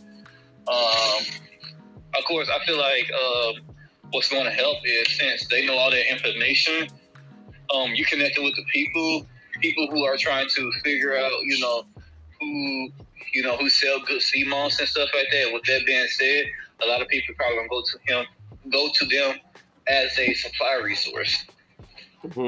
And also for like advices, because of course, when you buy in Seamoss, you want to know if the person you buying from actually know about Seamoss versus because you got some people who's out there who's selling Seamoss, they don't even know too much about it, and you got some people that's out there that's very, very well, experienced and educated about Seamoss. And I say about Matthew and Jeannie because I say that about them. I guess because of them, my business kind of have grew actually a lot, and my education wise, and also I trust them because the first people I used to buy Seamoss from, they didn't clean their Seamoss. It's like it was all type of stuff. It was like very well a lot of dirt and debris. I mean, it was so much that you would have to clean. You have to clean it probably like 6-7 times. Versus their stuff is actually already clean. It's not just that. They actually have a video of them actually scuba diving, going all the way down there to get the Seamoss, and they even have a video of them actually cleaning, like their whole farm of them actually cleaning the Seamoss. Yeah. So their Seamoss, so far it has been good. Have you tried their Seamoss? Well, no. I haven't, mainly because the same. Well, here's the thing: they do their cleaning and stuff. A lot of the Seamoss that we buy or we sell, we're either doing what they're doing or we're buying them from people like them. So the community that we buy our Seamoss from is like right now. It's in the same area, so I get it from the same place. It's just different people are doing it. Where they're sort of more, how do you say, exclusive. Like the stuff that they make, they sell themselves. Whereas there's a lot of people in St. Lucia where they're making Seamoss and they sell it to other people. Understood. Yeah. I know the first time I heard of that's my backstory is what I was saying. Who? The first time I heard of Seamoss was actually last year around March. Mm-hmm. My brother-in-law, he had told me about Seamoss and stuff. He was telling me, I got some Seamoss and stuff. And of course, he was telling me about the benefits and stuff. And what caught my attention was it was natural. Yeah. A lot of stuff it been stuff I've been I want to take and stuff. But I didn't take it because it wasn't natural. So it's like, you know what? It's side effects with these type of stuff, so I don't want to try it. But when he had told me about the Seamoss and stuff and told me what all it can do and all that stuff, I said, okay, you know what? I'm going to go ahead and try it myself. So the people I bought it from is called, I think, Organic Seamoss. I think that's a company called Organic Seamoss. I've never heard of them. Are they from St. Yeah. Lucia? I think they're actually in the U.S. I think they within no, okay, my bad. It's called Organic Nature. Okay. Organic. Yeah, that's what one second. Hold on. Can you see my screen? This right here? Yeah. I think I've seen those guys. Yeah, so that's who I first bought it from. Of course, when I bought it, at first it was kind of expensive because I paid like $35 for 8 ounces of Seamoss. Mm-hmm. And I was like, ooh, that's kind of a lot, And, after that, my brother-in-law, he was like, well, you can, if you buy the regular, just raw Seamoss and just learn how to make it, you can get more out of it. And I said, all right, cool. That's fine. So I was like, all right, so I went on and did that. And he had put me in I think it's called Wholesale Seamoss. That's a group. Yeah, the group. Yeah, And I had started seeing a lot of people start questioning about Seamoss, this and that, how much Seamoss to take, and this. And I just start, you know what? These people don't know what it is. Of course, these people they interested in it. They want to know it. So okay, let me go ahead and learn. So of course, I study. I study everything through that group. I also study everything through research. So as doing that, as I was taking Seamoss and stuff like that, it also just came to me. I was like, you know what? I want to go ahead and start me a business because Seamoss is just organic. It's all healthy and stuff like that. And then I was like, you know what? I'm going to go ahead and start me a business. A business where I sell Seamoss shell for a very decent price where people actually is going to buy it. So, of course, I started like, okay, I'm going to go ahead and start selling at first I was selling 8 ounce, 16 ounces. But then, doing 8 ounce, 16 ounces, a lot of people wasn't buying the 8 ounce. They was buying the 16 ounce.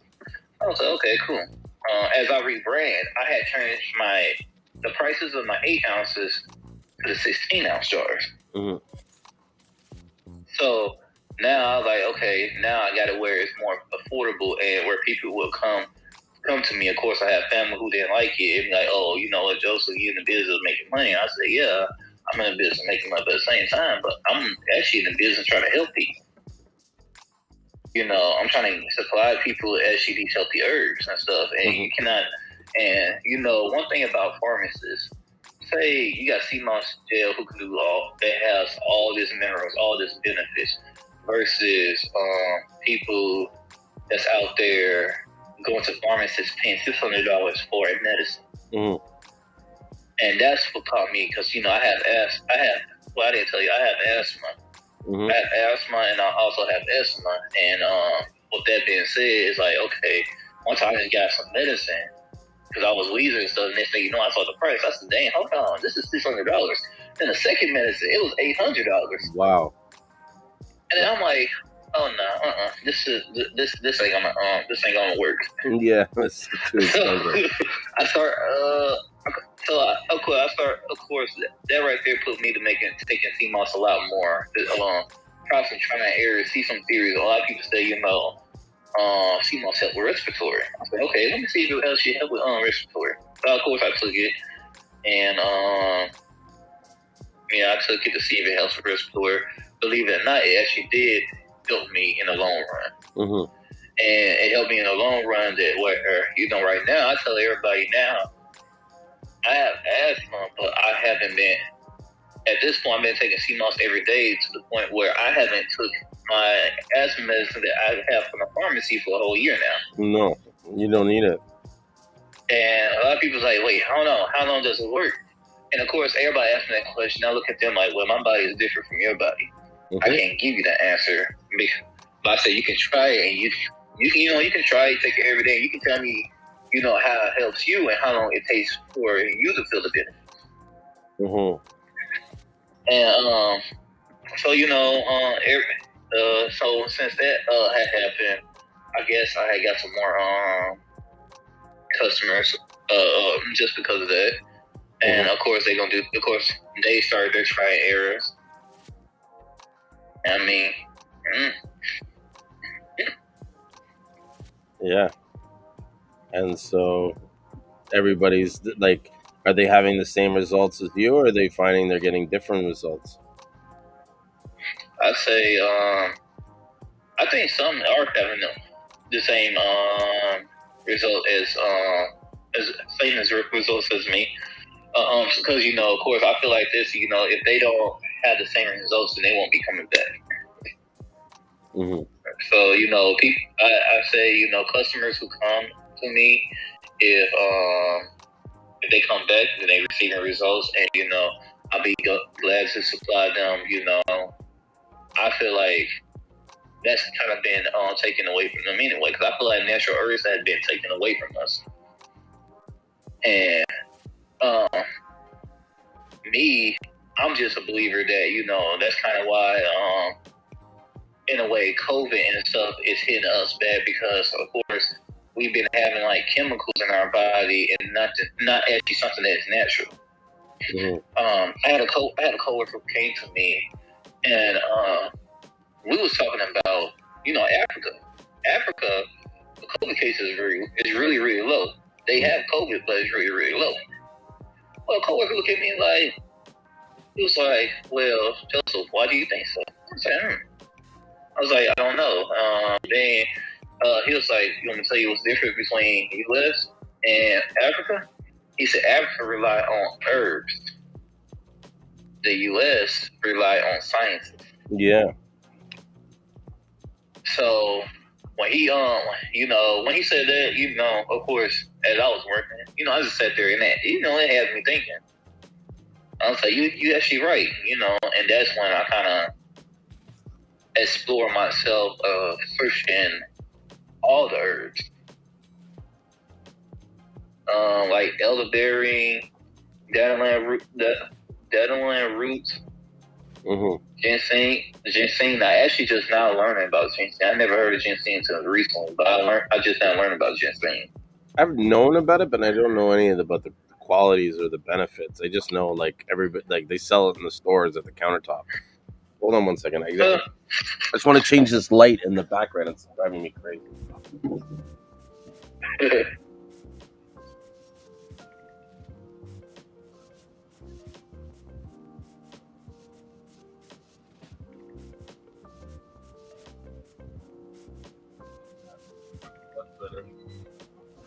It's just the way it was shining, it's still doing it. I didn't turn it all the way off. But you can't see it. Well, actually, you can see it. See the light there?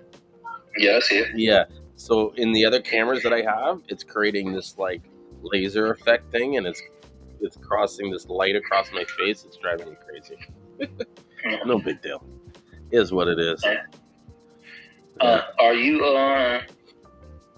gonna be like a guest for the six-figure your own six-figure Seamoss business?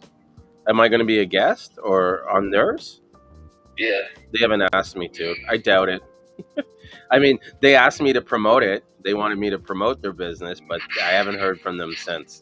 I mean, they got a big turnout I know. though. They got a big turnout. I think Yeah. they told me like 1,000 people registered. Yeah. Yeah, so that's good, and I'm happy for them. You know what I mean? I'm happy to see that they're putting the time and the effort to create a product that can help other people grow their. It's like a win for Seamoss. You know what I mean? It's a win for St. Lucia. So Yeah. that's the Kappa asked me how much business does my Seamoss make? It makes quite a bit. You know what I mean? I would definitely say in the six figures. You know. From what I learned from day one from the class, one thing they had mentioned, when it comes to like making six figure, if you want to make six figure, you also have to put the time, and you also got to put the money. You can't put the time and not put money in your business and stuff like that. Like say for instance, like Matthew, he said, okay, you can put the time. Everybody know that you're good at making Seamoss.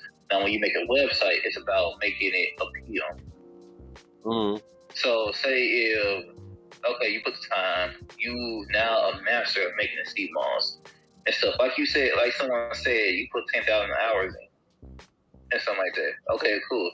But now, if you make a website and your website is just all over the place, and it doesn't all over the place, it's not going to appeal to customers or potential customers. It's not going to appeal to every customer. There's going to be some customers that it will appeal to. You know what I mean? This is where, and I don't want to start, but this is where I feel like my views on business is a little bit different. Like, you can have the perfect website, you can have the thing, but like if you don't put the effort and the action, then it doesn't mean shit. And so the action and the effort, the desire, is more important than because I don't have a fancy. Have you seen my website? No. Go check my website out. You'll have a laugh. You know what I'm saying? My website is it's www.stlucianseamoss.co.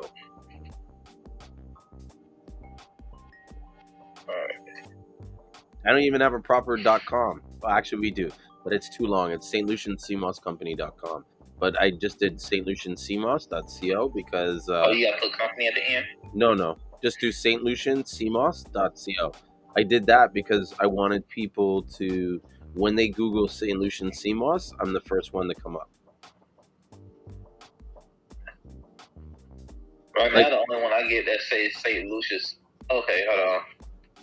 The one that yours and the one that I use to get my Seamoss is like almost the same. Yeah, their name is very similar to ours.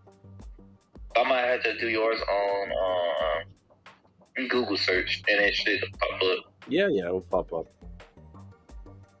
Don't click the ad though, because then I got to pay for that. Oh, you do? Yeah, trying to keep costs down.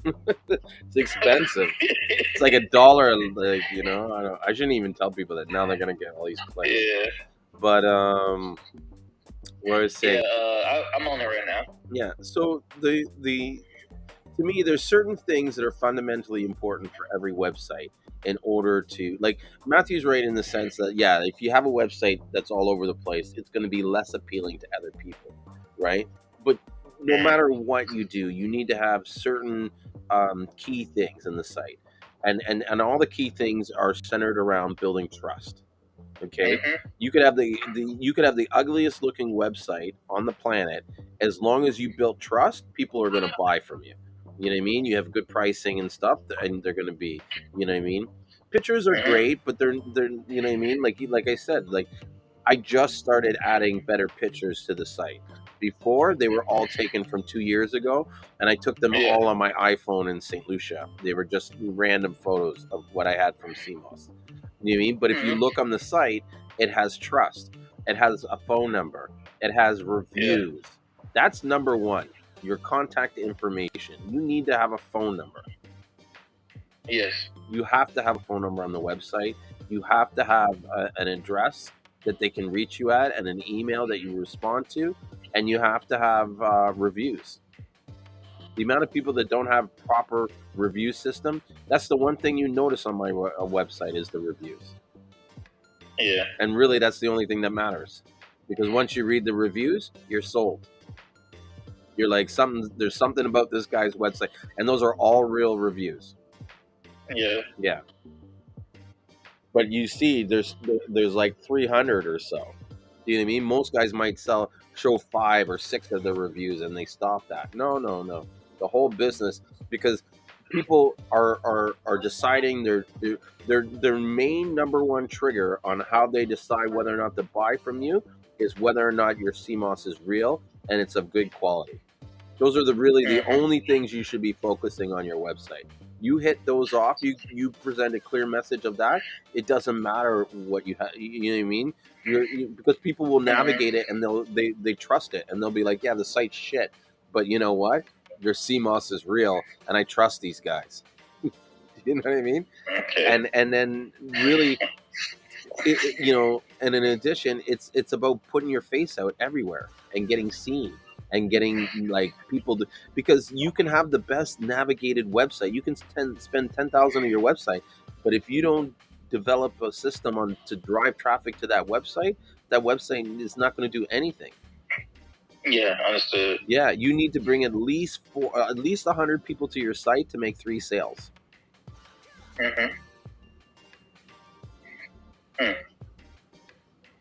So focus on how you're going to bring people to your website. What are you going to do that's going to draw them to get there?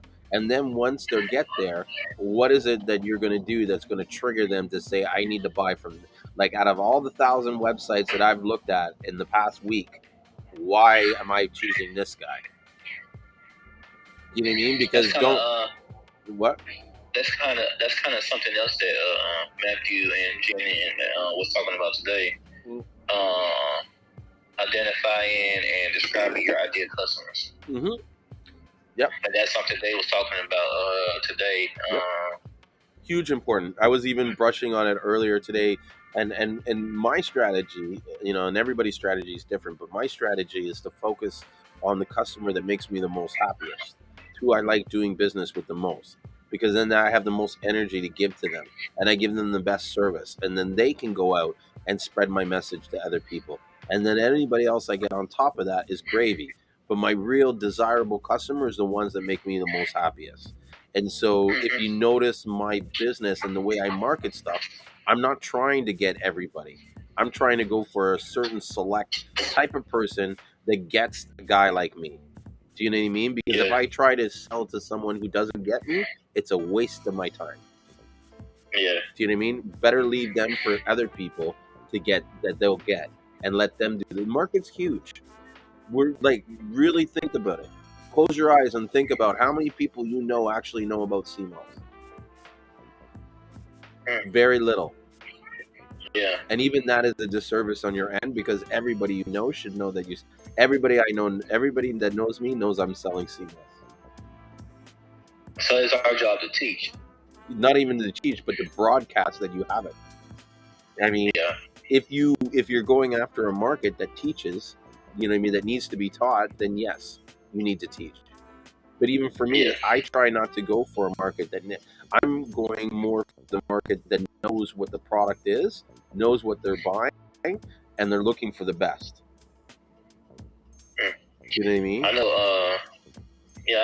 I know what you mean. Yeah. I think right now, I know probably at this moment in my business, like I said, my business is moving steady. I think right now, for my business wise, what's my biggest weakness is promoting on the website, because I'm more of a in-person type promoter. I can promote in person, and that's only because I've always been a firm believer. I'm not gonna, as long as they know me and stuff, and they see me, like see the owner of the business, they're more likely to buy versus seeing it on social media and stuff like that. But see, that's my perspective. Mm-hmm. But now it's like I'm trying to be more about versatile about how I'm promoting in person, do social media. But it's like now that when I try to do it on social media, I also got to think about this. One of my biggest weaknesses is I don't like some people just tell me, oh yeah, just pick a little bit from their website and pick a little bit from their post and kind of make it your own and stuff. But it's like I said, well, one thing that Matthew was saying, everybody is selling the same thing and everybody's saying the same thing. Mm-hmm. And it's like, that's something I agree with, and that's something that I have noticed and stuff like that. And so I was like, you know what? He is correct. It's like picking the right words that people haven't heard before. Mm-hmm. Like selling Seamoss, one of the biggest things that everybody said, oh, Seamoss had 92 of the 102 minerals. Mm-hmm. Well, from hearing that, when you hear people say that, the first thing that comes to my mind that I know that people are going to say is, okay, they got 92 of the 102 minerals. Okay, what are the minerals? Mm-hmm. So how are you going to tell? It's like now, then it comes to the point how you're telling people that they got Seamoss got 92 minerals or the 102 minerals, but you do not know the minerals. Mm-hmm. Because that is what's going to come up. So I had to question myself. Oh, is this even true? Like, say, I had a person. You might even know him. His name is Jamari Kirby. Yeah, I he know sells Jamari. Seamoss. Yeah. And he actually got a book on Seamoss. Actually, I have the book. I actually got the book Seamossology. somewhere in here. Yes. Yeah, yeah. And No, he was telling me that Seamoss, the 92 of the 102 minerals, nobody don't actually know if that's true or not. Yep. But he said he can tell you this. Seamoss does have a lot of minerals. Mm-hmm. Now, how much mineral it has? I mean, of course, nobody don't know because why I was saying, why would you say they got 92 of the 102 mineral when you don't even know? Mm-hmm. No, you can't speak up the facts of what vitamins it have and what minerals you do have, but by going and say 92 of the 102 minerals, just another thing. You're breaking up. I can't hear you. I can't hear you at all. Did you mute your mic? Oh, there. I can hear you now. No, I'm here. Okay. Yeah, I couldn't hear you for a second. You were talking. And there was no. What I was saying is take an example. If anybody research Seamoss online, a lot of people will see it would say only take 2 tablespoons of Seamoss. Yeah. Now, I talked to Mark Kirby, we just sat down, we just talked, we had a little chat, and he was telling me, Joseph, now think about this. Do you actually think that's real? And I was like, well, in my head, I thought it was real. He said, okay. Now, he said, now make this make sense. The doctor said, everybody's telling you to take 2 tablespoons of Seamoss, but you have people out there who's drinking 2 cups of sugar. Mm-hmm. So he said, you telling me that for something that's so healthy, you're only supposed to do 2 tablespoons. But something that's not healthy, you can take, more than 2 cups. Make it make sense. Mm-hmm. So, when he told me that, it had me thinking of that. Interesting. So, of course, I put that in my notes because everybody who's experienced with Seamoss, like you or Matthew, Jenny, or Jamar Kirby, always take notes, and only because I already know people gonna come to me about these type of stuff, and so it's, stuff like that. It's small details, and just like as you was talking to my in-law and stuff. One thing he was telling me is he forgets that a lot of people don't know about Seamoss. Mm-hmm. And so therefore, he's gonna go online. He's gonna just start teaching people about Seamoss. Like another thing I have learned, but I have learned this from someone else. When you eating your Seamoss, when you eat your Seamoss gel, you don't double dip the spoon because what it can do, it can be bacteria and contaminate the Seamoss. Mm-hmm. So it's best if you want to take 2 tablespoons, it's best to get the 2 tablespoons. Have a little separate, little small bowl, like a small bowl or something, or even a smoothie or stuff like that. Versus just I'm gonna take it and then I'm gonna dip and then eat it. put it back in. Yeah, that's a lot of reasons why some of the people their Seamoss doesn't last as long. That's because they don't realize that the thing's like a literally like a petri dish. You put anything in that thing, and the bacteria is going to grow on it. So I totally agree with you. Yeah, man. Yeah. But I do have another question. What's the best way of promoting? What's the best way of promoting? Right now, I'm headed to the point where, you know what, I'm gonna promote. I'm gonna promote a lot more on social media, which is right now at this point, it only ain't gonna be like once a week. But I'm trying to get to the point where it's every day, every day. Is it okay to promote the same stuff like every now and then, or when you promote, is it best to promote different stuff on the daily? I guess different stuff all the time. I want to go back to this one question here where the Kappa said, "How do you find those customers who get you?" And the best way to do it is by being yourself. And that's the way I feel is the best way to market. And in some ways, if being yourself is not so much social media, then I don't think you should really start there. You should start with what's most comfortable and natural for you and build on that, because you could get so good at what's comfortable and natural for you that you can take money from your business and pay people to do the work that you're not so comfortable at. Know your strengths and what you're really good at and focus on that first, and then when you master that or you have it going, then you have time to experiment and learn. But if you got to learn how to figure out social media as you're trying to build your business, it might, in my mind, it's not the best strategy versus doing what you know that you're comfortable with and getting a word out on that. You can even build on that. Like if you're someone who's comfortable doing person to person stuff, I would look at starting to try and hold like health events, or you know what I mean, learn of, and not just about CMOS, just about all around stuff. Maybe even get two or three other people to come and speak with you, so it's not just you speaking, and you get someone who's a natural path, someone who's whatever, like who have different strengths beside, and then you come in with your strength on CMOS, and it rounds it all out. And then you get practice and comfortability about talking about CMOS and selling the CMOS and doing all this stuff. And you can even get people to record you while you're doing it to these people, and that's your content for social media. Do you know what I mean? Sometimes it's how you flip the script. You know what I'm saying?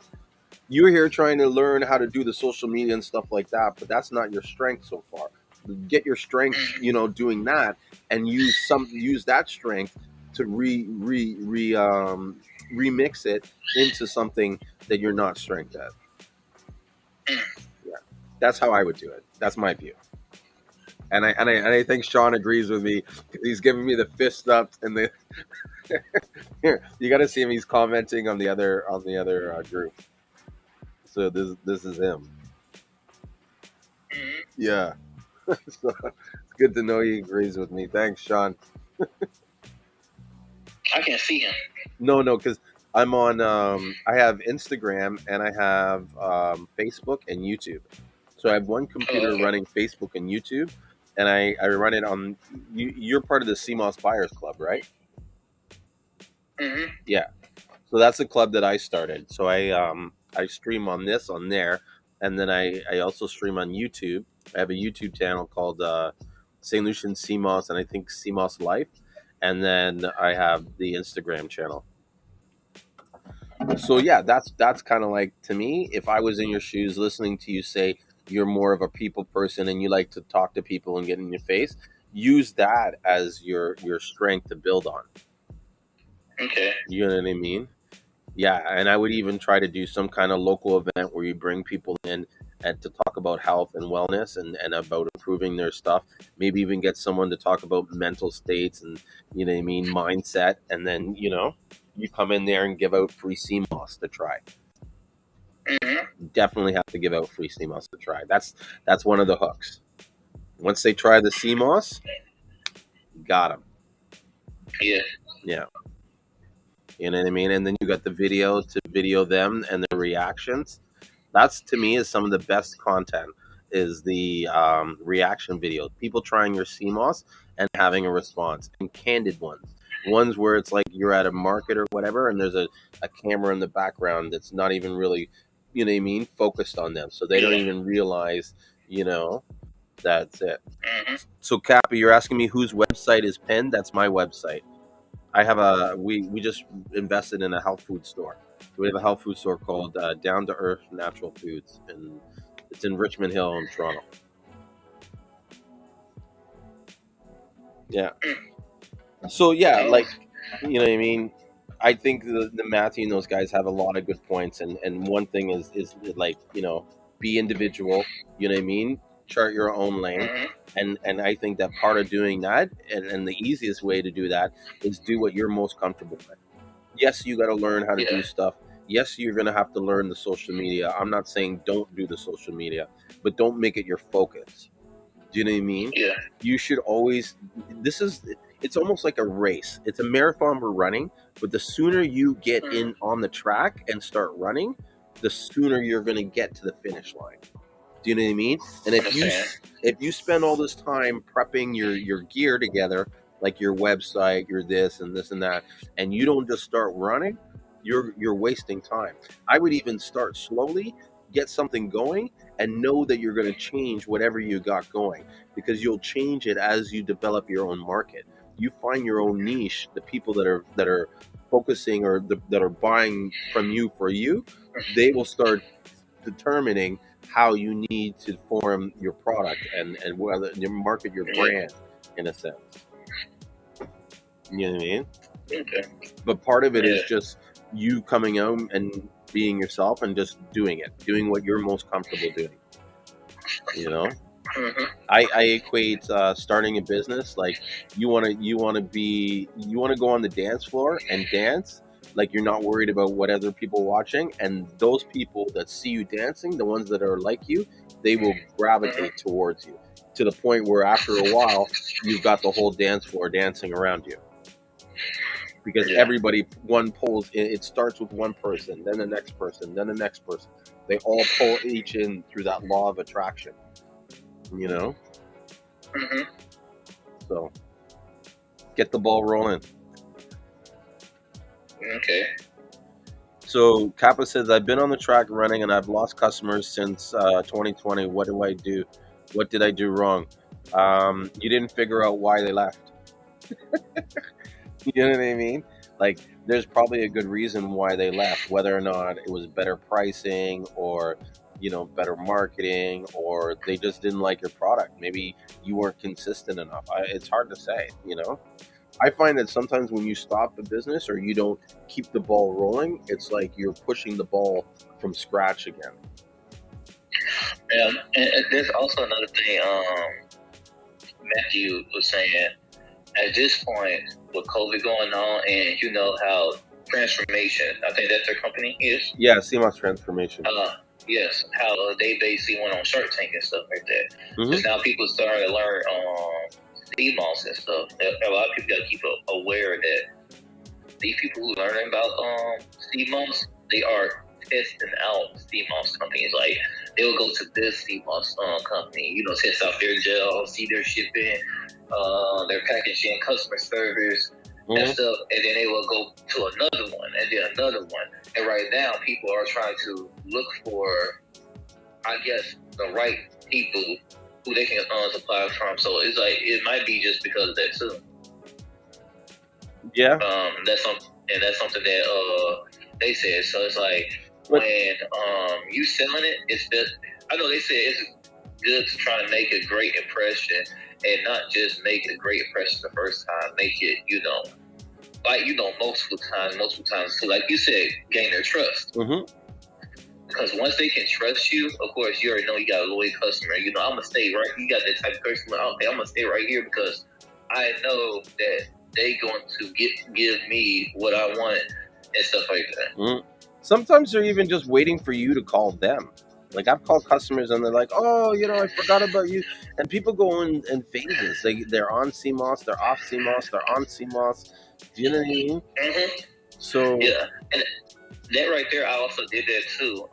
Recently, I just rebranded my business. It's a customer I have, and they came. They was buying Seamoss from me, And next thing you know, I was like, I haven't received, any orders from this person. So of course, what I did is, like you said, they wait on you to call them. I just sent them an email. Mm-hmm. I sent a mass email to everybody and stuff. And of course, like you said, they eventually end up coming back. Yeah, I even think that without knowing what he's doing, there's a strong possibility that part of the reason why he's losing all these people is because he hasn't done enough to build new business. You know what I mean? Like you said, people are trying the Seamoss. They're going around. I'm just gonna pull up my analytics to see because I'd like to see what my year to date is for customer returning customers. So there, look, my return. So year to date, I have a 22% customer return rate. Do you know what I'm saying? So if I relied on all those customers to return, I'd run out of business quickly because only 20 of them stay for whatever reason. Do you know what I'm saying?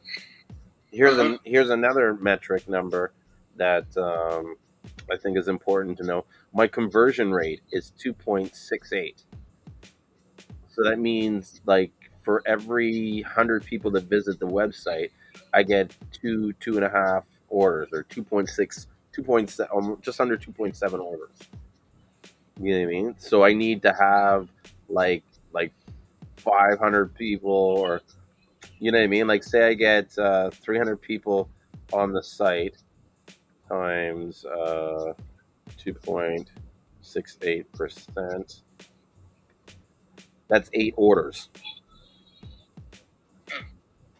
Do you know what I mean? So this is what I'm talking about, and this is like almost like a mathematical equation. It's always, they say like if your conversion rate is under 2%, then that's when you have to look at your website and your photos and stuff like that, because the traffic that you're sent, or not even that, you have to look at the website and the design and the photos, but also the traffic that you're sending, because the quality of the traffic that you send to your site really matters on whether or not you're making a sale.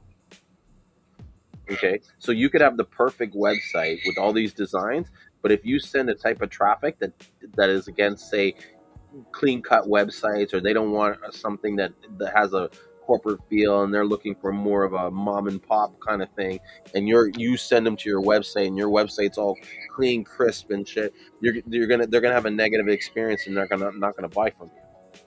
Do you know what I mean? So it's almost like if you're going to go for that type of website, you've got to make sure that the source of business or traffic that you get is coming from a source that is looking for a site like that. Do you know what I mean? It's like you don't want to send people from the ghetto to go to Beverly Hills to look. They're just not going to be comfortable. You know what I mean? And vice versa. Mm-hmm. I know that was a bad analogy, but I tried. No. I understand. Yeah, and that's where it's important to know your audience, because you know what I mean. Yeah. You're trying. In other words, you're saying you don't want to bring Crenshaw to Beverly Hills.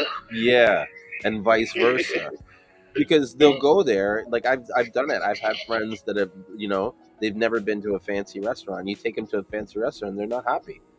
You know what I mean? They don't like the portions. The food isn't looking good. It's not what they want. They're like, give me some chicken fingers, and it's even like taking a kid to a fancy restaurant. Do you know what I mean? You take a kid to a fancy restaurant, they're not going to be comfortable. Same as you take a fancy person to Chuck E. Cheese, they're going to flip out. Yeah. Wear the hood, wear the hood, wear the hood at me. Got in the cut where the wood at. I don't know, maybe he's saying lyrics. Yeah. So I looked at it too. I was like, okay. So his question, though, the captain says, how do I always get new customers? By always putting yourself in the front and face of people. Yeah. Oh, DMX, he's quoting a DMX lyric. But yeah, that's how you get new customers. You put them in the face and you talk about Seamoss. You know what I mean? And that's why I feel like even you doing these face-to-face things is better for you, because the more you talk to them, the more you're going to get comfortable in. I'll give you an example. I was never this good at social media. I sucked. I was not even comfortable. The social media was not my thing. You know what I mean? What I did know was that I wanted to be like know a lot, and so I focused on the knowledge. And I figured that if I had the knowledge and the experience in talking, then everything else would just carry itself. And so when I first did these live streams, you can go on to this account on Instagram. I don't even show my face for the first like 40 or 50 videos. It's just me talking, showing sunset. And I picked the time to do it at a time where no one would be watching, because I figured if it sucked, I could delete it and no one would know the wiser. You know what I mean? And that's where I got my practice. But all that time while I was doing that, I was reaching out to people, messaging people, doing what I knew how to go out and get business, and just hit just the pound the pavement, knock on doors. Because I worked in real estate, right? And for me, how I get some of my best clients is just walking down a street and talking to strangers. Yeah, like I've gotten some of my best business from people that I've never met, that I walked up to a door and knocked on it. So I know that the prospecting, it pays. It's just a grind. You know what I mean? Really, with advertising, that is meant to just grind more without you having to do the grinding. You know what I mean? Yeah, I think Cap was asking you, do you get your customers from your storefront? So the storefront, I know, because I just got this store, and we don't even sell Seamoss. Like, I just put Seamoss in there 2 days ago. And I mean, frankly, we just got the store, like we just signed the papers 2 days ago, 3 days ago. So this week, I haven't owned it longer than a week. So we've never got that. Where I've gotten our business from is mainly hitting people up on Instagram and getting them to go look at my my Instagram page. Yeah. You spend half an hour on my Instagram page, you're gonna want to, and if you're my kind of clientele, you're gonna want to buy Seamoss from me. You're gonna want to be my friend. You know what I mean? So because I put myself totally out there, that's who I am. That's what you know to expect. You know what I mean? And I give you an opportunity to either like me or not. You know what I mean? Understood. Yeah. And so once they like me, that's my target market. That's you know what I mean? The ones that make me most happy doing business with. Those are the guys I can shoot the shit and we can talk about whatever. You know what I mean? Like Moss Boss 2020. You know what I mean? He's like, that's the kind of guy I like to talk to. You know what I mean? Where it's not all like, square. You know what I mean? It's like we're just having fun, man. I want this business to be fun for me. I don't know. Yeah. And that right there is understandable because, nobody wants to do anything that's not fun because, of course, if you do something that's not fun, then you're not going to you ain't going to be 100% to it. You ain't going to put like 110% into the job. You're going to just, half it, that people will say. So, yeah, that's one thing that's one thing that I also agree, you have to have fun. If you're not having fun with it, then it's like it's best to, do something that you do like. So Kevin says, I want to be able to pay my bills and get out of debt. Then do it. Do it. You know what I mean? Come up with the plan on how you're going to make it happen. And then what are you going to do in exchange for what they're going to give to you? And, the best book I've ever read is a book called Think and Grow Rich. I encourage everybody. I heard about that book. You got to read it. You got to read it, and you got to follow every single sort of lesson or technique that they teach you in that book, because that book is the blueprint for understanding how to raise your vibrations and how to manifest and transmute your thoughts into reality. Okay. You know what I mean? It's sometimes hard for me to explain, because I make it seem like people, just do it. You know what I mean? right? But there is a science behind it. Think and Grow Rich, not Think and Grow Rich, RICH. But there's like a method behind making these things happen. But I've done it so much that it's, to me, it's like rubbing two sticks together. Like my thoughts you know what I mean? Like I think about wanting to do something and it comes and it happens. That's how quickly it is. But because I know the steps that I need to have, you know what I mean? The focus, the faith, the desire, the belief, the sacrifice, you know what I mean? Yeah. All these things are required to make, basically, to take the world and bend it to your will. You know? All right. Mm-hmm. I had to correct it. For some reason, my phone had changed it. Yeah. It put Think and Grow Rich, and I was like, oh no, it had changed it. But when you think about it, like, you know, in this world, all our thoughts eventually transmute convert into reality. Look at this watch. Mm-hmm. Okay, 30 years ago, or maybe 50 years ago, there was videos of guys talking on their watch on a two-way, Dick Tracy. Now I can do that. Do you know what I mean? That was a thought. Someone put the thought, and now it turned into the reality. You know what I mean? The reason. Sorry? I'm getting the book right now. Yeah. The reason why it took so long is because the desire to actually make it happen wasn't there. But at some point, someone took the thought and said, put the desire behind it and transmuted it into the physical.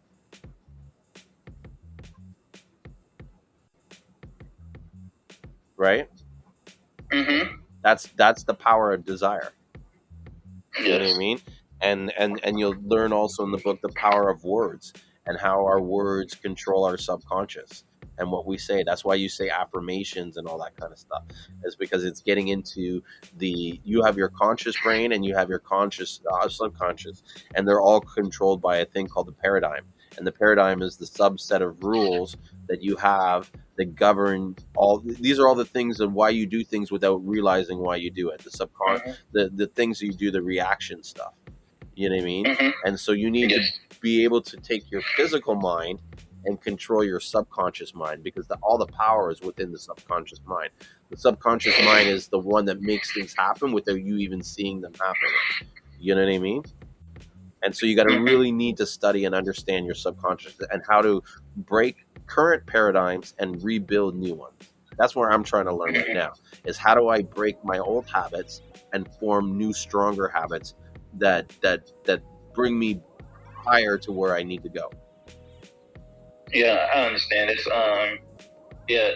last week I shared something on Facebook. You don't decide your future, you decide your habit, and your habit decides your future. Mm-hmm. And because a lot of people be like, you know what, I'm gonna do this, this, and this, and this, and this, and I'm like, okay, cool, man. Okay, you can do that. But in order for you to do it, you're gonna have to change some of your habits you do, because in order to get to that stage, you gotta be a person that you never imagine yourself of being. Mm-hmm. So yeah, that's something I also agree with, like what you were saying. Well, I think to even go further deeper, it's not just your habits, it's your choices. This is what I've always told people, is that your life is completely affected by your decisions. You know what I mean? Whether you decided to do something or you decided not to do something, that is why you are the way you are. And if you want to change your life, you need to look at your decisions and what are you deciding to do and what you're not doing, and change some of those. You might not have to change all of them, but you have to significantly change your life. You almost have to flip it so that everything you used to do, you stop doing, and everything, the stuff that you wouldn't do, you start doing. Do you know what I mean? Because that's how you change like a 180. You know what I mean? And you break these old habits. They're the choices. You know what I mean? Your choice to get up at 6 o'clock as opposed to 5 o'clock. That's a result that's a choice. Do you know what I mean? You're going to have a different outcome if you chose to get up at 5. Do you know what I mean? Your choice to sleep until 8. Do you know what I mean? That's why you have the results that you have. It's the choices. You know what I mean? And success is something that's copied. So if you choose to copy someone else, that's successful, you will get their success. You know what I mean? Like if you live the life of Bill Gates and what he does every day, you're going to have the results that Bill Gates has. Yeah, that's something. That's something I also agree into. That's also something that the class I am. That's also something that was mentioned to in class to everybody that's that's joining. Mm-hmm. They also Janet and Matthew also kind of voiced the same thing. Like they was talking about transformation or even plant-based Jeff. Mm-hmm. How they say with them being successors and everything, and don't be upset and be like what they succeeded. I'm not going to succeed. They was trying to let everybody know, no, you can succeed. You can actually learn from them. You can go go snoop around their website and stuff. And of course, you spend time on someone's website, you will learn how to get successful, and you can also mimic it. Yeah. And get yourself successful, and that's what they was telling me. Yeah. You know what I mean? But then some ways you're kind of falling into that trap. Unless you put your own real strong spin in it, you're falling into the trap of being like the others.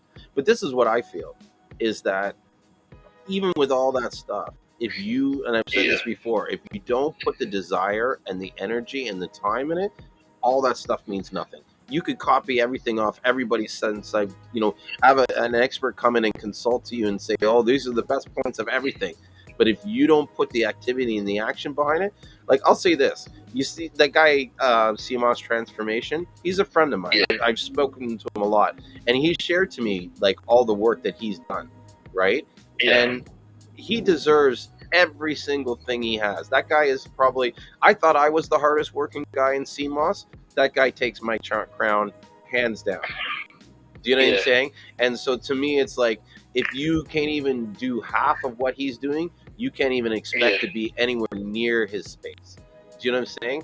So he and I guess that's what it is. If anything, you should look at him and say, this is what I need. This is the amount of energy and effort that I need to put behind my business. That guy worked so hard, he was hospitalized. Oh wow. Okay. I know this. I'm not working anywhere near his level. But you almost there though. You're gonna get there. But, well, I'll say this. I'm not trying to work as hard as he is. I'll be straight. Do you know what I mean? I'm on it for different reasons, different needs, different wants. You know what I mean? His why is what's fueling him. You know what I mean? My why is fueling me in a different direction. You know? And so mine and maybe I do need to put more effort into it. You know what I mean? Maybe I do need to work harder and stuff. And, maybe seeing him, well, I'll say this. Watching him and being around him has definitely helped sharpen my iron and helped me realize, okay, I thought I was at a certain point, but I need to work harder. You know what I mean? And if I'm not, like, I'm gauging how much effort how much he's worked compared to how much I've worked, and realize, okay, you know what I mean? There's a reason why he's where he is and I'm where I am. You know what I mean? And if I want to get there, then I need to apply those. Like, are you ready to shut everything out in your life and turn down all your friends and families? And when they tell you, let's go do that, like you be a solo person hanging by yourself, only talking to yourself, doing things by yourself for, say, the next 3 to 4 months? Because that level of dedication is probably what you would need to get to a point where you're selling $500,000 in sales a month. Realistically. Yeah.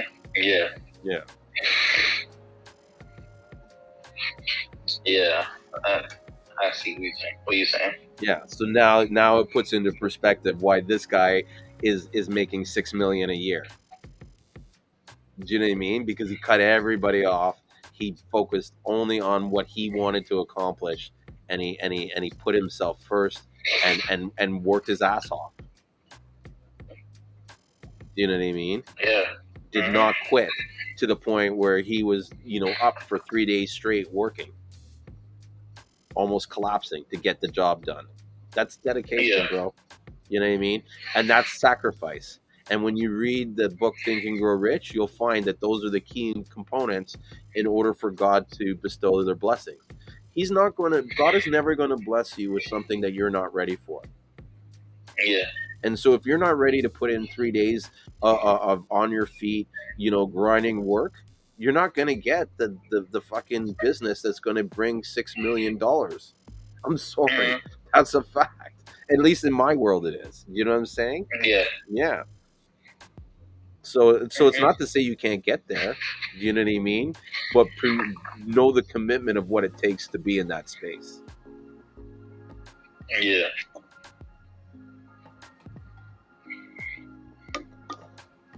It's hard work. But the good thing is Yeah. this market is huge, and there's rooms for probably 1,000 Alexios. You know what I mean? Yeah. I mean, he's doing 6 million sales, and he hasn't even left North America or United States. You know what I mean? And not everybody. And look at this, he's doing that amount of sales, and it's not affecting anybody else's sales. Yeah. Do you know what I mean? Like, how many people have you gone into their house and seen Seamoss transformation on their counter or in their fridge? None. I don't, yeah. Yeah. I know I haven't seen anybody, you know what I mean? And so that tells me that the market is so huge that he can operate and comfortably grow. And like it's like not to say that there's no competition, but there's no need to be overly competitive. We should be pushing each other, and that's why I applaud what Matthew and Janine's doing, because they're giving tools for guys like you to start building more of your business. Do you know what I mean? Yeah. And you're going to inspire other people, and those people are going to inspire other people, and they're going to realize how easy it is to start a business. Because the one thing that you're not really kind of clicking in is this is all lessons. Okay. Yeah. Whether you're selling Seamoss and you're selling widgets, or you're selling beetroot powder, it's all the same concept. You got to figure out where your market is. You got to figure out who they are, how much they want to pay for the product, what they want the product to look like. You know what I mean? You're learning all this stuff now, and all this stuff can be reapplied to any other product. Yeah. Do you know what I mean? And so what these guys are really doing is helping to liberate our black. I'm going on a rant here, but do you know what I'm saying? Like they're giving us the tools. Like, to me, this is what we need to do as black people more of. You know what I mean? Stop worrying about whether or not you're taking business from us, and just worry about helping each other out. Yeah. Because once we grow to a certain point, we're going to start taking more control of things. You know what I mean? I believe that life is a big game, right? And you got to know the rules on how to play the game. And frankly, in my opinion, us black people, instead of trying to master the rules, we've just been complaining about the rules and how they're not unfair. But life isn't fair. So figure out the rules. Let's band together. And could you imagine if all black people decided to lay down all their differences and try and their distrust for one another, and try to trust each other, and just help each other for the righteous good? How much our lives would change. Yeah. So it takes one person at a time, I think. And so, like I said, these guys doing this, giving you guys the tools so that you can build. And I hope that you take the information that not only that they're giving you, but the stuff that I'm giving you, and when you see the opportunity to share it with someone else, that you do it. It's almost like your duty. You know what I mean? I feel it's my duty to. God's given me this knowledge and information and this ability to learn it. It is. How do you say it? It's sacrilegious to not share this information and keep it to myself, like it's going to only benefit me and not anybody else. This was a dream just to even start a business. Yeah, that's what Sean was saying. And Kappa says that will never happen. The prophecy says two to three of us won't make it. and only 10% of them will come together to make it. Well, what's a prophecy? You know what I mean? A prophecy is only a prophecy if you believe it. Yeah. You know what I mean? I believe anything's possible. You know, just like Sean's saying, anything's possible. And you know what it is? It's just we've been brainwashed for so long. You know what I mean? Because I'm in a lot of black action groups or groups where black people are trying to work together to form things. And you know, there's always these things where there's just they need to just trust each other and know, like, you know, I don't know. Maybe we'll switch the subject because it just kind of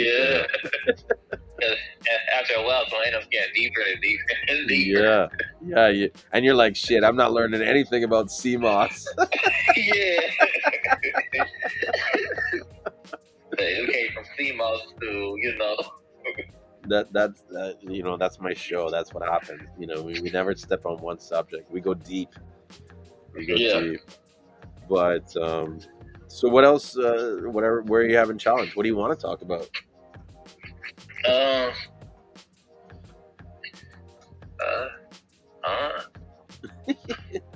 don't know.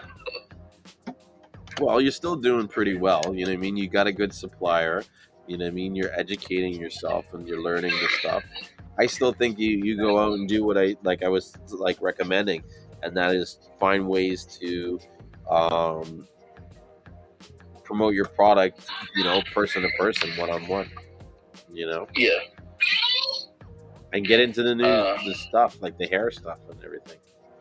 Yeah. So right at this moment, the only thing I'm doing right now is one thing I'm doing right now is target marketing. Trying to market in the right people right now. And there is a website that I was just called Answer the Public. Yes, that's a great website. And they said, you know, what it would be is say if you like. Matter of fact, I can actually show you how. Well, since you already know about it. Yeah. Well, here switch over. I'll share this. I'll say like if you go here, you see my screen. Yep. And how say if you want, okay, search up Seamoss. So let's say you search up Seamoss, and it will pop up with all this stuff. What our people are searching. Mm-hmm. Like, you know, how I say will, which, why, who. Like, you know, which Seamoss is the best, which Seamoss is the best for weight loss, or which Seamoss, you know, it will ask questions. It will show you what people are searching for.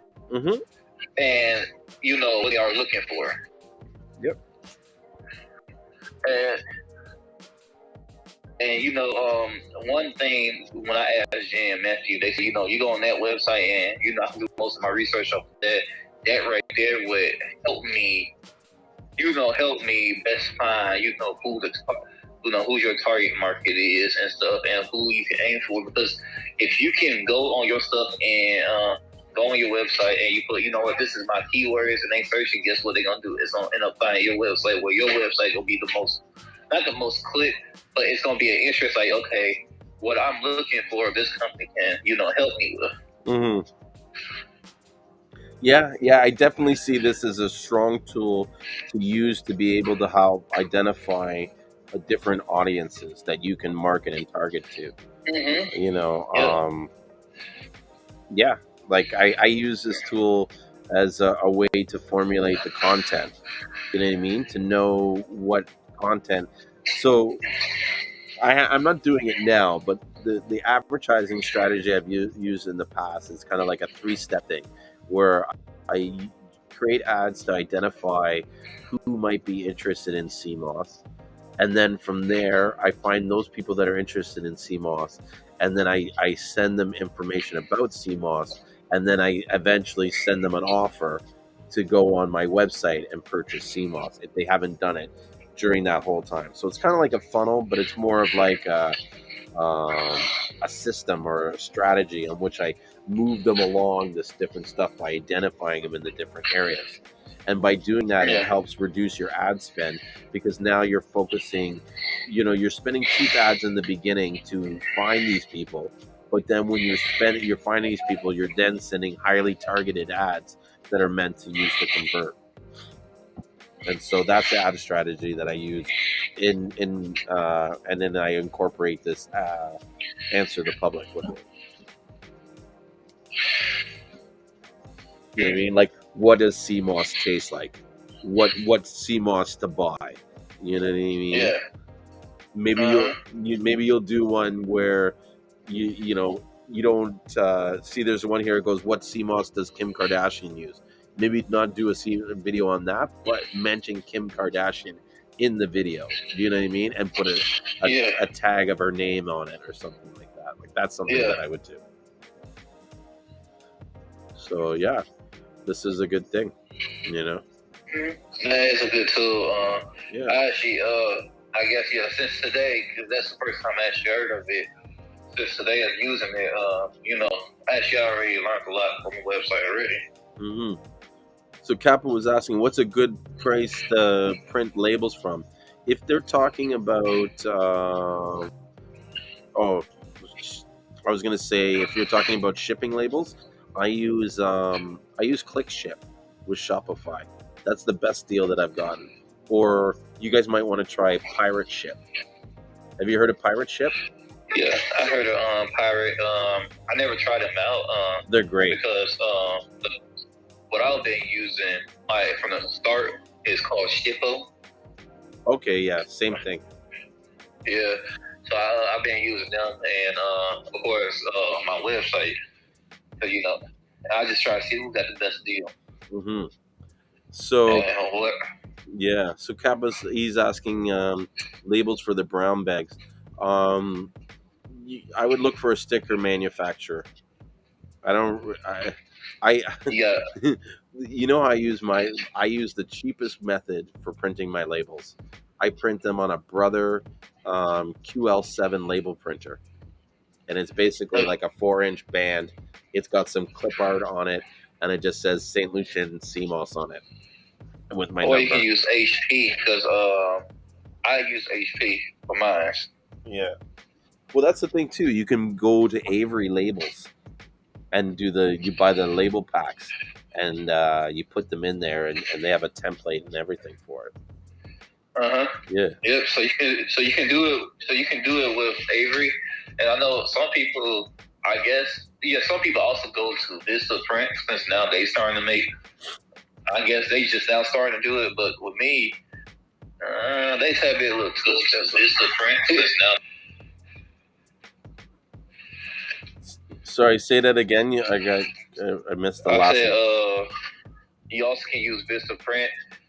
They just now started doing labels, but when it comes to that, those right there, I say with Avery Print or Vista Print, those right there, like, is kind of a little bit expensive for the stuff, and that's why anybody ever ask me that, I always will aim them to, hey, you know what?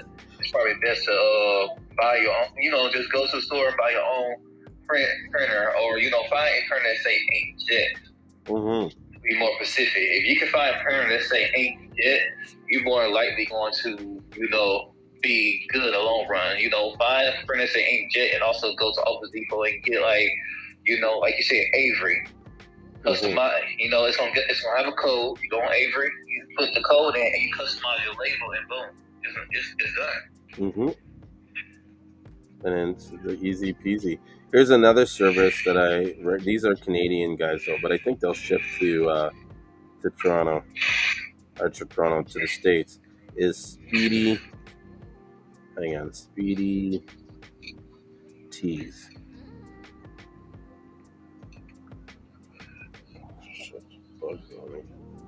SpeedyTees.ca. These guys do labels, T-shirts, embroidery, all kinds of shit. They do customized printing, and that's the thing too. Just shop around, find a bunch of customized printers. You know what I mean? Because you never know. Like, I find my best deals like just calling around. You know what I mean? I know another thing is you also like, say for instance, you got Facebook. Now there's multiple groups on Facebook. Say like small businesses on Facebook. you also can, like, for similar stuff that you ask for, you also can find people with small business who can do it for you at a decent price. Mm-hmm. And stuff, because at the end of the day, they try to do the same thing you doing. Build your website. Of course, y'all can collaborate with each other and, like, hey, you know what, I can give you, you can do this, I can do this for you, Mm-hmm. And that's mostly how a lot of business do work. Like how you see all of these six-figure business, or million or multi-billionaire company, they collaborate with one another, to keep them at that, Mm-hmm. space. True. And they help each other, and yeah, Mm-hmm. that's how you grow the business. You network it. Mm-hmm. But hey, right now, I'm gonna go ahead get off of here. Okay, sounds good. Because I got a lot of stuff I gotta do as a plan. Planning some stuff for this weekend. I got a lot of stuff I gotta ship out for next week. Well, that's good. Yeah. Orders are good.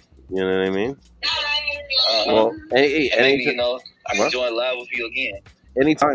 Anytime you want to join live with me, let me know. I always do it Wednesdays and Sundays. Even anytime you just want to call me and talk shit about Seamoss and about business. I love talking about this stuff, because even when I'm giving you ideas and stuff, I'm giving myself my own ideas. I'm creating my own I'm practicing my creative ability, and it's building that muscle. So I always like stretching it, Mm-hmm. Yeah. All right. But you have a blessed day, and have a good night. You too, man. Thanks so much. I appreciate it. You too. All right, man. Take care. All right. Wow, that was a really good discussion. I love when new people come on and we just talk about all kinds of stuff. I know I got a little bit out there on the black shit, but I don't know. I guess I'm a little bit what's the word I'm looking for? I just hear a lot of people talking stuff, and they say they want this and they say that. When it comes down to it, they're different. They don't put their money where their mouth is. Yeah, Cal, it was a great chat.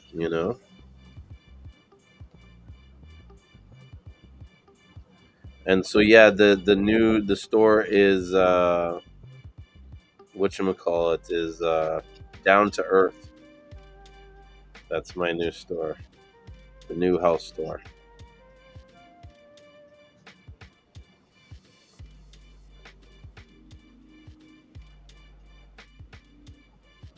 Down in Richmond Hill, beautiful Richmond Hill. Oh, and so the Kappa says, will they print directly onto my paper Ziploc bag? No, I don't think they will. And it's probably better to order the paper bags with the printing. Oh, excuse me, on them from the same place, or else it's going to get expensive. Other than that, I recommend getting like a sticker and just putting the sticker on the bag rather than printing it. It's going to have a better quality. You know, I've been thinking about looking into that though, getting stickers and different stamps. But before I go, I want to thank Seamoss Canoon for sending me these lovely little samples of the beautiful sea moss that they have.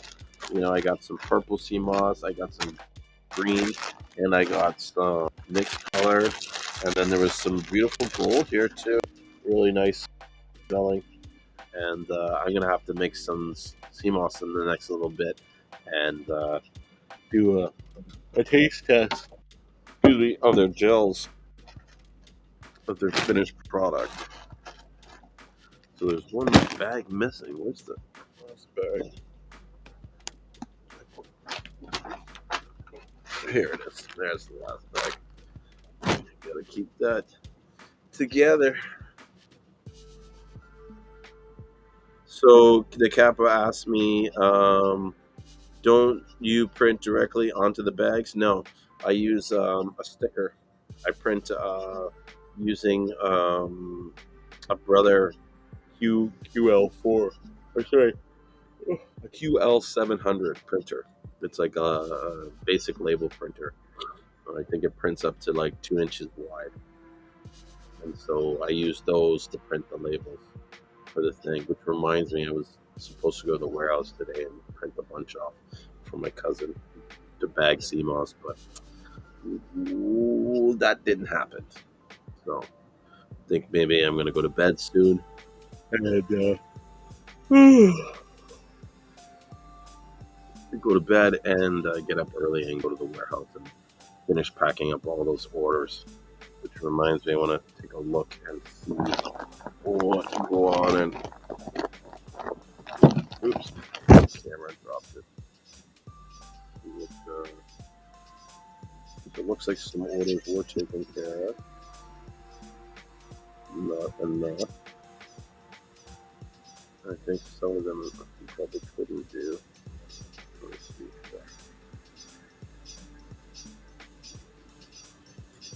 Sorry guys, I'm just doing this quick little job just to see, make sure that most of the work is done. And I still have some orders from last week I need to detail. Not good, not good. I wonder why some of these are not being packaged. I will find out. I inspect.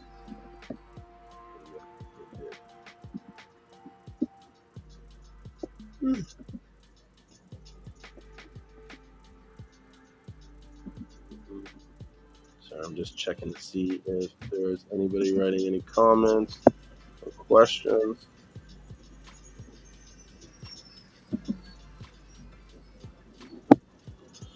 That is what it is. Well, I don't know. Unless someone else wants to talk. Kappa, you want to come on? Maybe we get into helping you increase some of your sales. But other than that, I think I'm gonna call it a night. I send him an invite. If he comes on. I'm yawning so much, my eyes are watering.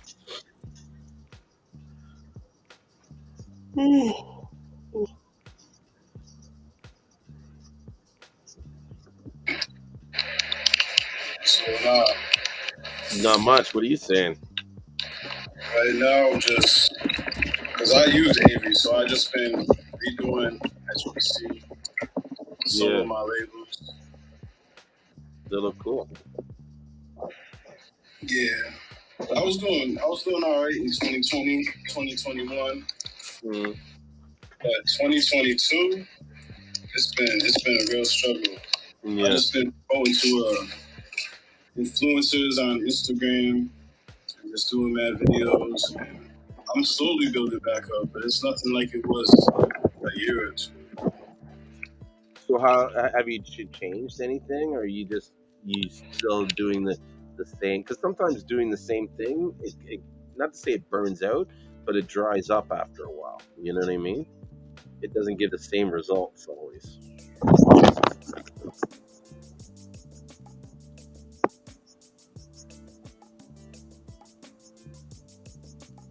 Oh, can't hear him.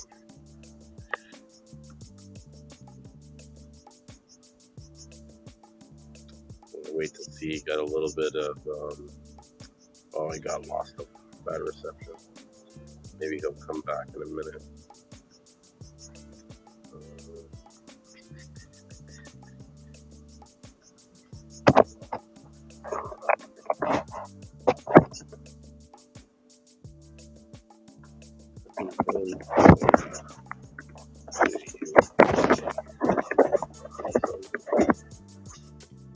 What I'm talking about working, like I'm still selling Seamoss. Like while I'm like on the live streams, I'm selling Seamoss. Like I there's times where I'll be in bed and I will wake up half asleep to message someone in the United Kingdom or like on the other side of Australia or wherever, because they you know what I mean, the time zone and stuff is different. You know what I mean? You have to have that dedication. That's, you know what I mean? It's like hustling. It's like street hustling. You know what I mean? If you don't catch that sale, you don't make that chop, someone else is going to, and you got to be there, be ready. You know what I mean? Like, if I have to say some of the reasons why we're doing so well, it's because people always know that we have CMOS. We always have CMOS.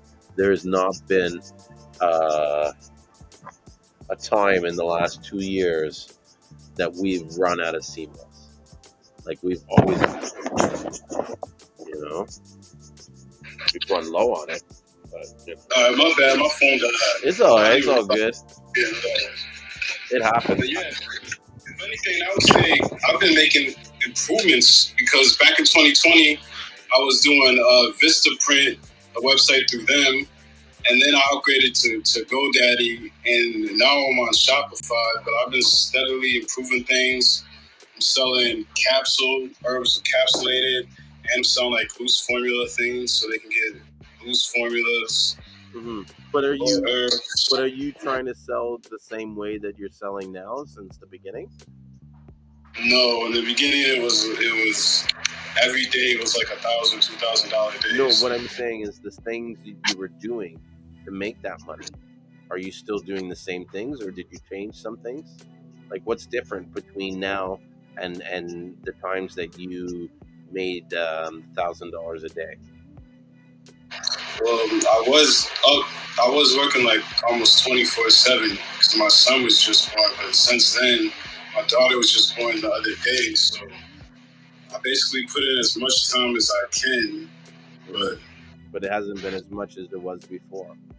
Yeah, definitely not. That's probably a sign. That's probably one of the things. So you now have two options. You could either find a way to get more time to get back to that level to get where it is, or find a way to leverage what you're doing so that you're replacing that time that you were doing that with another activity that may not take as much of your time but produces similar results.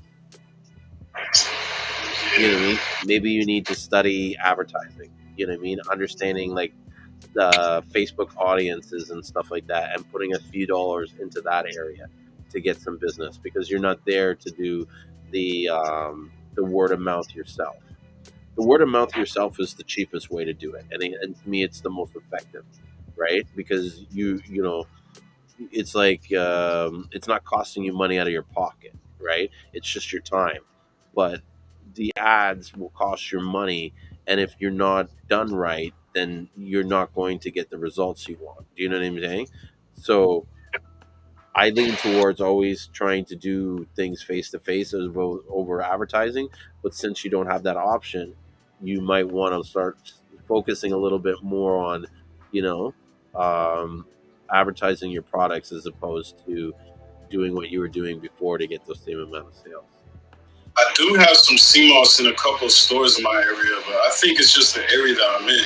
People aren't fully aware of it. Yeah. So I feel like the area that I'm in, I'd have to straight do a full study thing. Yeah. To let people know exactly what it is. Or you have to do some things, you know, to like put some signage, or even stand there on a Saturday and talk to people and say, "Have you heard of the Seamoss?" You know what I mean? Get some literature to the store so that they can learn.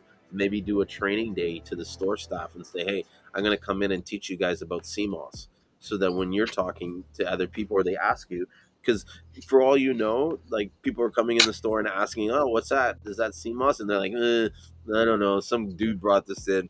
You know what I mean? Like, yeah, I put a label out in front of it so they have a little nice display to read what it is and what it does and stuff. I've talked to the store about going in there and making Seamoss smoothie drinks. Mm-hmm. But yeah, definitely a training would probably help a lot. But even just get more stores. Like, why do you only have it in this many stores? You know what I mean? Yeah.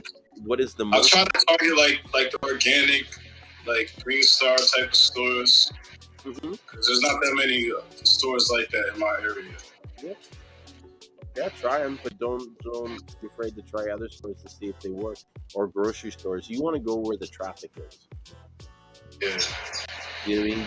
Go to where the traffic is and show them what the product is and why they want it. Maybe get them to try it, and then from there, you know what I mean? It's like I know this. Once people try Seamoss, they either like Seamoss and they want it more, or they hate it and they never want to touch it again. Do you know what I mean? Am I right or am I wrong? You're breaking up. So did you hear me? I was saying that there's two types of people. There's like the type of people that I heard you say that. yeah, once they try Seamoss, they either like it or they don't. And I was saying, am I right or am I wrong? You know what I mean? Yeah. But yeah, so focus on those that want the Seamoss. You know what I mean? And find Have out. you been building for years? Huh? Have you been building your brand for years? 2 years. 2 years we've been doing this. Okay, nice. Yeah. But I put So are you in an area that Seamoss is really popular in?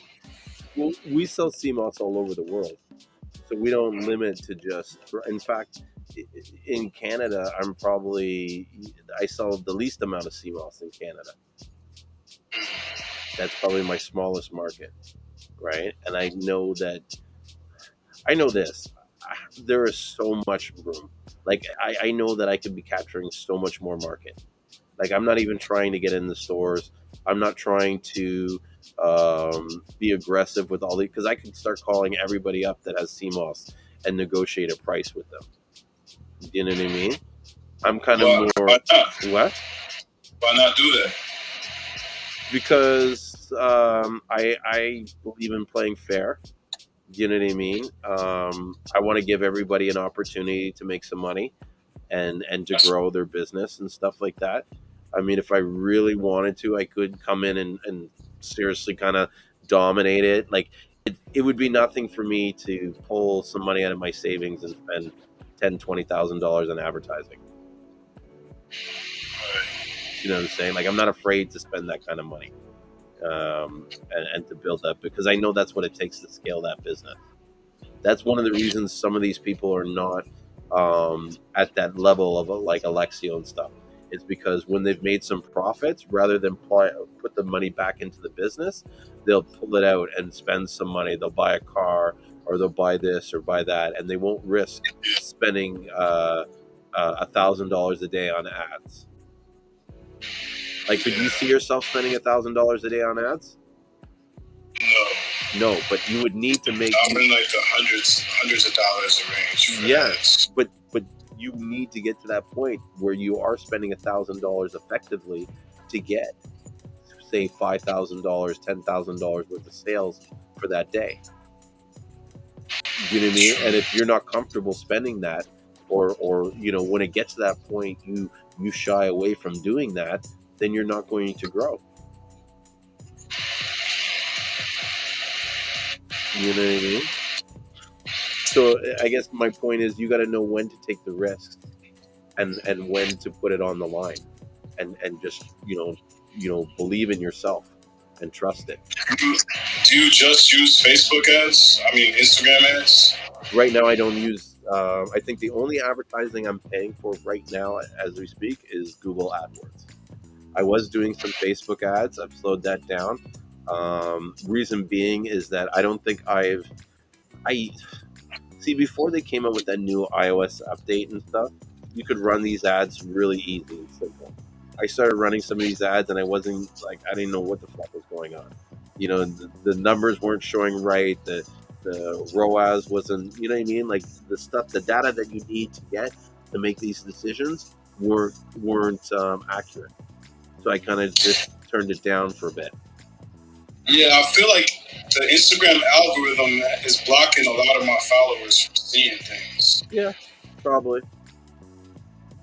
Because it was definitely way different just even a year ago.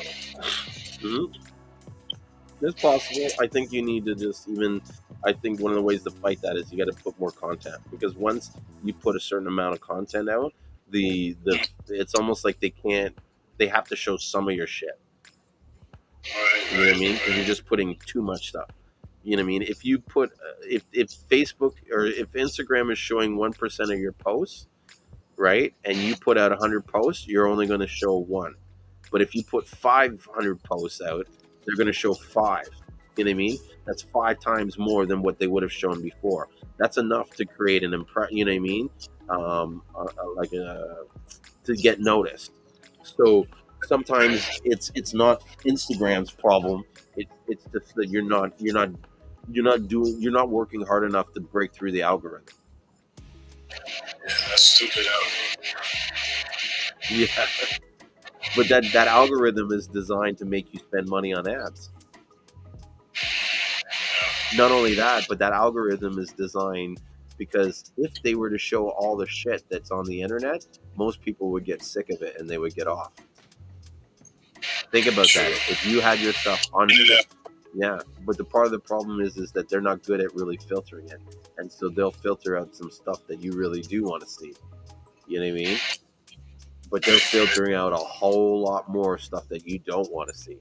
And if you were to see that stuff, you would hate Instagram. You'd be like, this thing sucks. All I have is this crap I don't want to see. I've been thinking about just focusing on certain products because I have like 30 or 40 different products. Okay. So what would be your reasoning for focusing on certain products?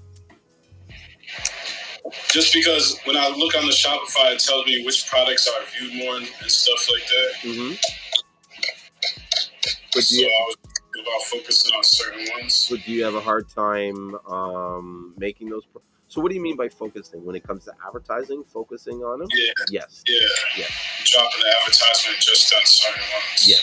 You should be dropping the advertising on the items that are highly converting, that convert the most, even if it has to be only one product. You know what I mean? If that one product is enough to bring people to the site and make a purchase, even if it's not the product that they came initially looking for, that's badass. That's game. You know what I mean? That's what you want. The whole key is to drive traffic to your website. You know, you need to find the most cost-effective method that achieves the most results. That's the challenge. You know what I mean? But like I'm steadily figuring out ways to upgrade things too. Mm-hmm. Well, when you're running your ads, are you running them through the Facebook Manager, or are you hitting the boost post? I'm hitting the boost. Bad. Is it good? No, you don't want to do that at all. You want to get into the Facebook Manager, and the reason why, and you got to get the pixel on your website. So the reason why you're probably not getting as many results from those ads that you're running is because when you're doing the boost post, what they're doing is they're just throwing your ad out. It's like the equivalent of a billboard, right? And if, all the traffic that's driving by the billboard sees the billboard, but if none of that traffic is interested in Seamoss, then you just wasted that billboard, right? So it's not targeting the people that at all. It just throws it to the first 5,000 people they think will like the page, or that will look at it, but not necessarily people that are. Mm-hmm. This is where that could explain why I feel like my advertising money I've been spending it. So this is where I was telling you earlier about my kind of like 3-point strategy, where I identify the people, I educate the people, and then I convert the people. And so you want to identify them using really cheap ads. Like I put the lowest cost per click. I don't need to be the number one in the feed or whatever. As long as you see my ad, that's all that matters, right? And in those ads that I'm running, it's more about like, do you like Seamoss? Have you heard Seamoss does this? Do you know? And so find out, click this to find more information about Seamoss. That's the general topic. Whatever the thing is, you take it from you let the people speak or whatever. You take those questions and use those, right? But the overall premise is that, fuck, I forget what I just said, but you know what I said. You use Shopify? Yes, put the pixel in Shopify. Yeah, I'm new to Shopify. I switched over maybe like a month or two ago. Maybe not even 2 months. Shopify is amazing, but one of the things you need to add with Shopify is Klaviyo. What's that? It's an email messaging system that helps you What's it called? Can you text it in the? Yeah, Klaviyo. It's Klavi. There it is. Klaviyo.com. And so it's free for the first few members or whatever. But what this thing does, it's like a customer relationship manager on steroids, and it will track everything your customers do on that site, right? And then it will allow you to send messages. KALVI.com. Yeah, I put it in the link there. Klavio, Klaviyo. And so it will allow you to send messages, create different user lists. You can put in sign-in forms and stuff like that. It can basically, you can tell it to create a list of all the people that have bought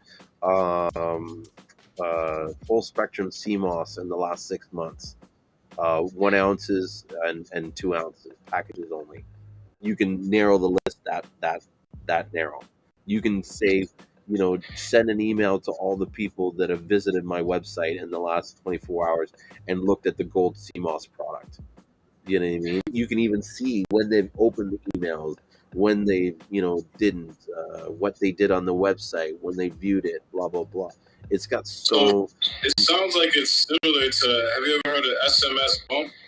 It's kind of like SMS Bump, but it's got the emails and the stuff in it.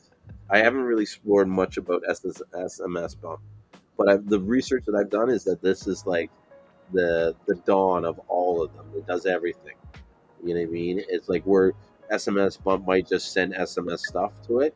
This guy does SMS. It does campaigns. It does email flows, and so like you can create like an extensive abandoned cart flow, which will determine based on the person's activities or actions what emails get sent to them next.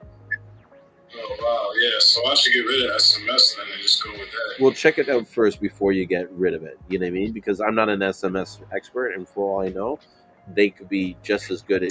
This is like everybody says Klaviyo is the best. Doesn't mean it is. You know what I mean? You got to look at both products and see which works best for you, because what the best is subjective. Do you know what I mean? I'm gonna definitely check it out. Yeah, definitely check it out. See if it can work for you, and if not, you know what I mean. It doesn't. If it does, then power to the people. You know. But I love it. I got Twig, but I don't know. I'm thinking about getting rid of that. Who? Twick? Yeah, what is that? Viral Sweep giveaway contests. I haven't heard any of those. But some of those are pretty popular. Even like that one that they do the wheel on it. I've never been a fan of it, but I know a lot of people like spinning the wheel and get a discount or something like that. Which one is that? I forget what it is. Actually, I think Viral Sweep does do that. Yeah, that's I think with the prize wheel or whatever. But no matter what you do, it has to push trust on the site. People have to trust you. You know? What do you think about affiliate marketing?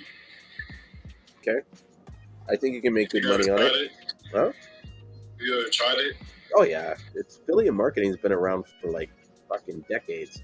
That's why I laugh sometimes when I watch some of these guys promote the stuff like funnels and all this other stuff. It's like, you know what I mean? You take the same thing and re-slap a name on it and suddenly it's revolutionary. It's all the same shit. You know what I mean? And it's about maintaining, like when it comes to affiliate marketing, your strength is in your mailing list. You know what I mean? The better that you have on a mailing list, the more people you can do. But bro, there's a whole fucking market that people are not exploring that they could be making money in the affiliate marketing. Have you ever heard of ClickBank? No. That's what I'm saying. Bro, go on ClickBank. You want to make some money? ClickBank is the shit. So what ClickBank is it's basically, say I want to do a course on Forex trading. You know what I mean? I want to teach people how to do. So I put this course together. I got some videos and blah blah blah. I go on the internet and I sell it for like $4.99. But if you get it now, it's $97 or whatever. I can go to ClickBank and sell that product, and I can get people to do the marketing and selling for that product. And usually, what happens is that I say it's $97, I would get 60, the marketer would get 30. You know what I mean? And you could be hitting those 30s all day. All you need is 10 guys a day to make $300. You know what I mean? And, Yeah. and when you have these lists, getting the 10 guys a day to buy is not difficult. You know, it's just building it up and getting the knowledge and learning. There's a guy called johnchow.com. Yeah, I have a version right now, but I don't know if I really like it. So I've been looking at different. Try this guy. Check out this guy called johnchow.com. This guy has been in the business since like for the last 22 years. You know what is he on YouTube? He's on YouTube. He's on Facebook. He's on Twitter. He's this Chinese guy from Vancouver, and I've watched this guy make millions of dollars selling affiliate marketing and affiliate marketing packages on how to access these different markets. And then they go and they push these products through mailing lists and stuff like that. You know what I mean? And like I said, you put there's conversion rates like 2%. So you put out a million people, a list that big, you're going to get sales. 2% of that million will come back to you. I got like 4 sales right now. Nice. But not new. Like I used to have to be up all day and all night nonstop 2 years ago. Well, trying to get back to that point. But what are you doing 2 years ago that you're not doing now? I think primarily because everything was shut down and everyone was at home and being able to be on Instagram. Seeing that in the algorithm, because I'm basically doing the same thing. I might just not give it as much time as I used to. Well, that's about the difference. That could be it. It could be something where the difference between putting 5 hours and 4 hours results in 90% of your sales. Sounds like it. So you remember earlier I was talking about Think and Grow Rich, the book? Yeah, I wrote that down. Yeah, so in one of the first chapters, they talk about a story about stopping 3 feet shy of gold. And he tells a story about how this guy, in the gold rush, they went in rush, they get all this gold, and they were making all this money, and then all of a sudden, the money dropped. You know what I mean? All of a sudden, bam, they can't find it. And then they start drilling around, and, drilling deeper, and they couldn't fit. And finally, just, at a certain point, they give up, and they're like, fuck it. Let's sell equipment, this and this and that. And they give it to this junk guy. And then the junk guy hires an engineer, and the engineer goes in and looks and sees that, that there these gold lines go in faults. And if they had just moved 3 feet over, they would have hit the gold. And so the guy does that and makes it. And so the point of the story is that always when you're at the point of about to give up, that's when you need to push a little bit farther, because the gold is always on the other side. And anytime I've ever pushed myself beyond that point where I'm like, fuck it, I'm going to give up, and I push beyond that, that's when I hit gold. And that's how I know the story's true, because I've lived it. You know what I mean? And so my point is like, you sometimes, you doing 4 hours, you're 1 hour short of gold. That's what it feels like. So then find a way to put 6 hours in.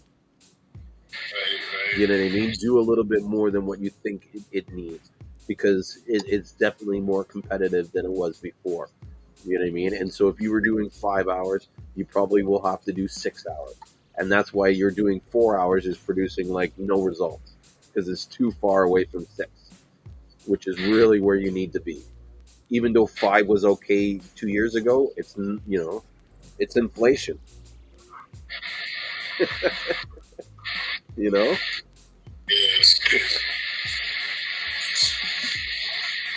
I definitely see a lot more people doing this now than I did just even 2 years ago. But that might be even an angle too to work on, is how do you supply to the people that want to get into the business? Maybe that's a role that you need to switch now. Do you know what I'm saying?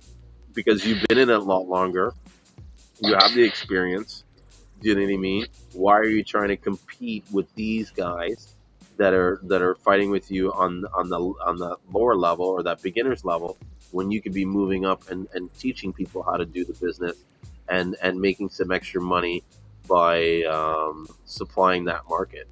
You know what I mean? You can come to a guy like me and work out a deal on selling bulk. You know what I mean? Why not? I'll even do a deal with you to do drop shipping.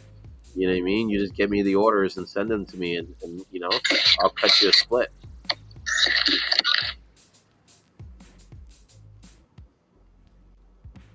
I wonder if his phone died. When you think about drop shipping, it I was was breaking saying, up. So. I was saying, there's ways that we can work out a deal to do drop shipping, where I charge you a set price for the CMOS. You don't have to buy the CMOS, but when you get an order, you call me. Like I usually do it for £5 and more, right? So we'll work out a price, and you get an order for £5 or £10 or even £50. You call me up and you're like, this is the pound I order. You give me the address, I ship it out to you, and you send me the money. Yeah, I could look at something like that. I was doing St. Lucia Seamoss. Yeah. But then I ordered this. If you can see it, I ordered this. Let me turn on the light. I ordered some Condas cryptos. Nice. Ever since then, I've just been sitting on mad pounds. There's 50 pounds there. I probably sold maybe 10 of it, so it's probably 40 pounds. Mm-hmm. Then I got this over here. And I don't really like the Condas cryptos because I thought it was gonna sell more, but it seems like the St. Lucia sells the best. Yeah, and that's why all those 50 pounds of that too. yeah, and that's why all those Condors Christmas sellers, they hate us, because in their mind the CMOS is supposed to be better, and yet everybody chooses the other stuff. You know what I mean? Yeah. But yeah, that's what I thought. So as soon as I get this off, I'm definitely going back to just buying St. Lucia. Yeah.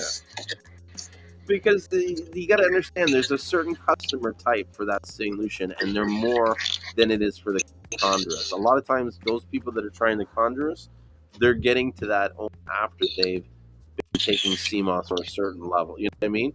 Like they get to a certain level, and that's when they decide that they want the Condorus. Now, there's nothing wrong with the Condorus. There's nothing wrong with the St. Lucian. They're both good CMOSs. You know what I mean? It's just one is more palatable by those that are new to CMOS. The St. Lucia is better for advertising. It's prettier. Yeah, it's a lot nicer than Ireland. Yeah, for sure. But that just shows you how crazy this planet is. That we buy our CMOS not based on the quality, but based on the tropical pictures of where it comes from. Yeah, that's crazy. It's crazy. It's life, though. It is what it is. But yeah, I definitely like Shopify better than GoDaddy. Oh yeah, Shopify kills GoDaddy, blows it out the water. I just gave my GoDaddy website to my wife. She makes ears and stuff. I was like, here, take this. Nice. We got Watson back on the group. I think. Did you charge your phone, or what happened, Watson? Oh no, I had to deal with the kids, and then my wife she needed me. Oh yeah, that's right. Yeah, there's a Seamoss that I know I usually get, and see if you know anything about it. Okay. Hold on. I gotta figure out what the name of it called, because that's not an easy name to say. No, I'm laughing because it looks like you're calling from your car, and it's like when you're passionate about CMOS, because look at me, I'm ready. I can't even talk CMOS in the house because it's so late. I have to stay outside. Is everybody sleeping in your house? Is that why you're in the car? Watson, I'm talking to you. Oh, say what? No, I was talking. Yeah, now I can hear you. I couldn't hear you. You see this name? I don't know how to say it. Garcelaria? Or Capsaicin Alvarez. Yeah. It's a K, right? Mm-hmm. Yeah, Capsaicin Alvarez. It's basically the new word for Eukinema. That is a good, and Huh? that is a good, like a good type of Seamoss. Yeah. Yeah, it's typically what's sold mostly in St. Lucia. Mm-hmm. That's the species in St. Lucia. Capsaicin Alvarez, or they also call it Eukinema cottini. Mm-hmm. Yeah. Yo, and I just heard, I was just hearing y'all talking about Crispy's Hundreds. That's what it's called. Yeah, Chondrus crispus. Yeah, I just got off the phone with my brother-in-law, and he was telling me how the price for £1, he had saw a price for £1 over $100-some. They And sell when it. he told me that, I said $100-some just for £1, Mm-hmm. and stuff like that. And then he had shown me a picture, to show me like what it looked like, and I said that don't even look like Seamoss. Yeah. Yeah, it definitely looks weird. Yeah, and stuff. Cause I've been seeing it on like Seamoss groups and stuff like that. I just never said nothing. Cause I knew if I said something, they're probably gonna start an argument, and I'm not into that little argument type thing. I So I know. was like, I was gonna say, man, what is that? They ain't even Seamoss, because I know one of the biggest things I hear is everybody trying to figure out. They trying to find a Seamoss supplier who's selling real Seamoss versus fake. Because you got some people who selling fake Seamoss. Like I had a coworker, he came to me and he said the last time he tried Seamoss and he ordered some that he soaked it, he put it in the blender, and it wouldn't blend. Okay. What type of Seamoss was that? I don't know, but he said it was rubber. That's what he was telling me. I don't know. See, this is the thing. First of all, there's no such thing as fake CMOS. I don't believe Okay. anybody out there is producing CMOS that's fake. There is low quality CMOS. There's commercially derived CMOS that's produced on a commercial level. You know what I mean? And when you're when you're producing CMOS like 5 to 10 tons a month or a week or whatever, you can't put the same care as you would if you were only producing 100 or 200 pounds. That's the difference between some markets and St. Lucia's markets. We're very sort of like on the craft level. Like we're not doing it on large system scales. So the quality is a lot better because it's more of like the difference between handmade and a machine made, right? And so a lot of the CMOS that people identify as fake is actually just low quality commercial CMOS. Usually that's too moist, that hasn't been dried enough, and that's where the loss of value is. But if you look back to almost everybody that started in CMOS and that are passionate about CMOS, they've at one time or another gotten what they would call fake CMOS, right? Mm-hmm. But they still got results enough to like the CMOS. Do you know what I'm saying? Like if the CMOS was fake and it did nothing for you, people should be like literally rejecting it when they get it. But they take it, and you know what I mean. I have people in one of the stores that I sell to, and the workers tell me that people come in. That one guy came in, he was talking about that this is probably fake Seamoss and it's not grown on in the sea or anything like that. And I'm like, how would he even say that? Like he didn't even, without even looking at it and inspecting it. Yeah. Like even stuff that they say is full grown usually comes. It's still moist. It's not all the way dry. He's not qualified to make that statement. Literally, That's like customers that I don't want to do it. I get it. I ain't trying to argue with someone about that. Then don't. You know what I mean?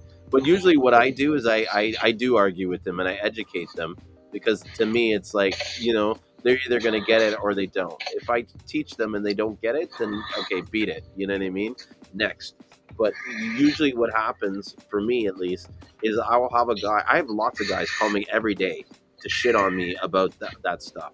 And then when I start educating them and they see, okay, this guy's not scared, he's holding his ground, he must know something.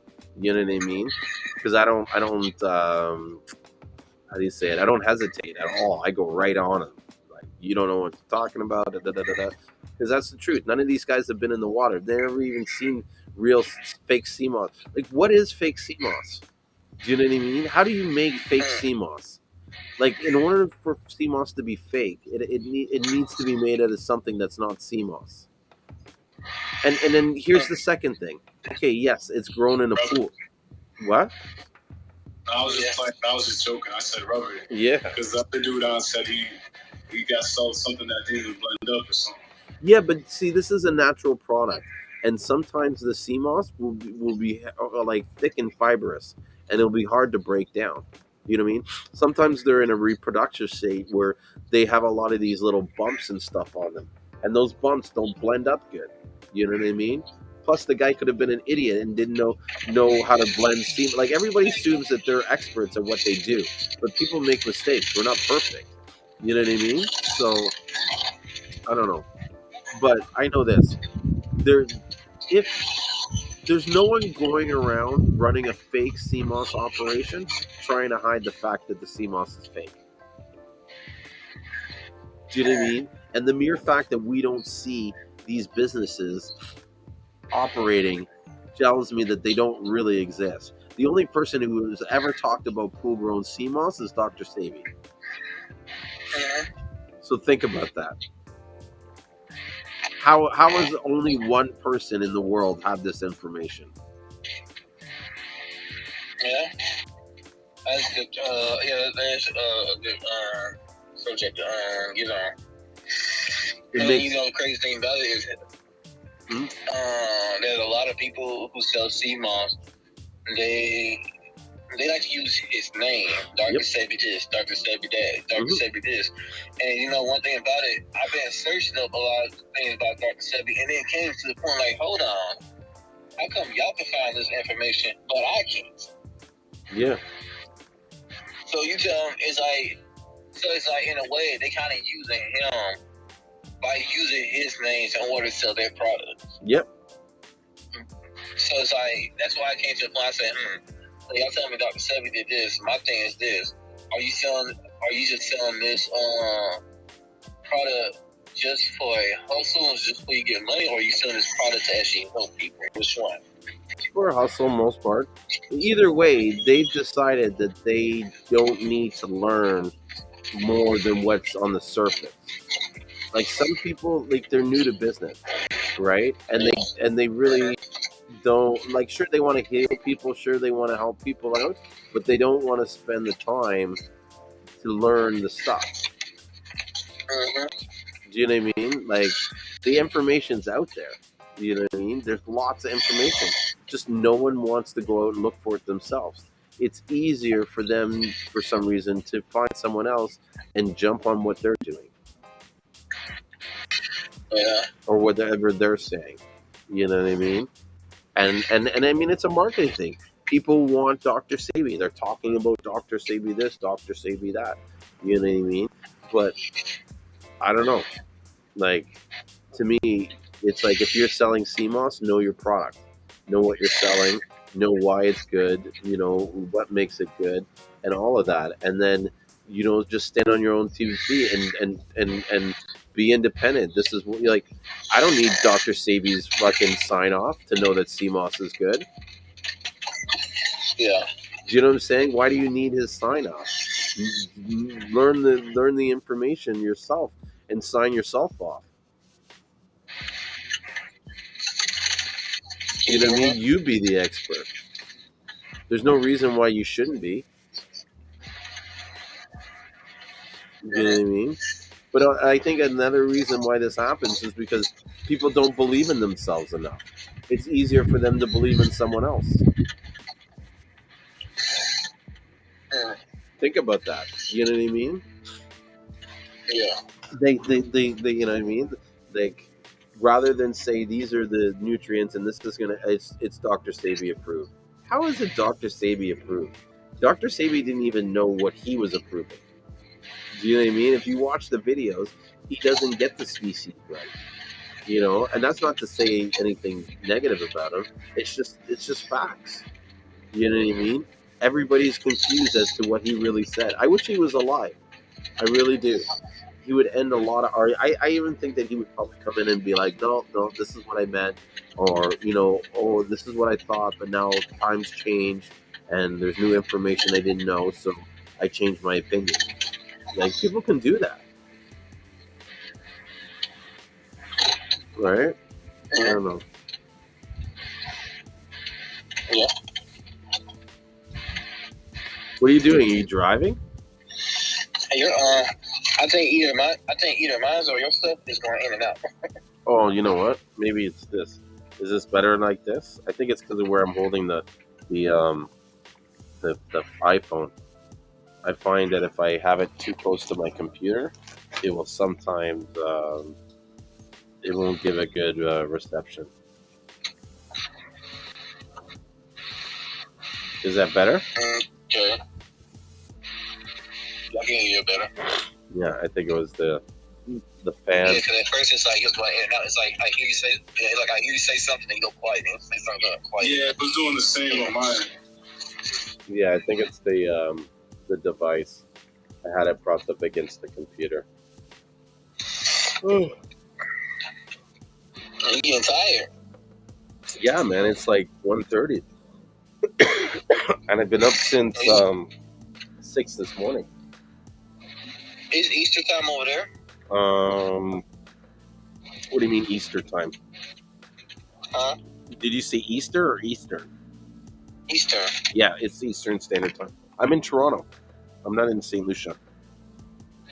Oh, I thought. Yeah. No, I thought over there in Toronto y'all have like more Pacific time or something like that. No. Eastern Standard Time in Toronto. Because Toronto is near like Washington, right? DC? Washington, DC? Because I know my sister, she stayed in Washington. And I think, she's more like Pacific time, I think so. But in Washington State or Washington City? She's in the state. Yeah, no, that's more on the West Coast. That's closer to Vancouver. Yeah, Vancouver, yeah. Yeah, so that's closer to Vancouver. I'm not that... I'm more on the East Coast. I'm closer to New York. Yeah. Yeah. So you come in, so do you come like to the states, visit any states and stuff? No, I've never. Do you go visit St. Lucia? Yeah. I was just in St. Lucia about 3 weeks ago. There's something that Matthew and Jenny was saying. They said when people go to St. Lucia, when you first go there, especially for men and stuff, one of the first thing everybody try, like you would see someone sell you is like a Seamoss drink. I don't know, maybe. I know that there's a lot of people selling Seamoss drinks on the street and stuff. Yeah, like and they was talking about how good it was and stuff like that. And the only thing a lot of people was asking was, how do they make their Seamoss drink? And of course, I was asking the same question, and I went to their inbox to ask them. I said, hey, y'all say y'all gonna start hosting, or y'all know someone who's gonna host a, and I said, okay, is they gonna charge for the Seamoss workshop, and if so, how much they gonna charge? And they told me that they gonna charge $600. $600 to do what? To learn how to make Seamoss drinks? Make Seamoss drinks, make skin products, like body scrubs and hair serum. Basically, I guess make variety of Seamoss products. Mm-hmm.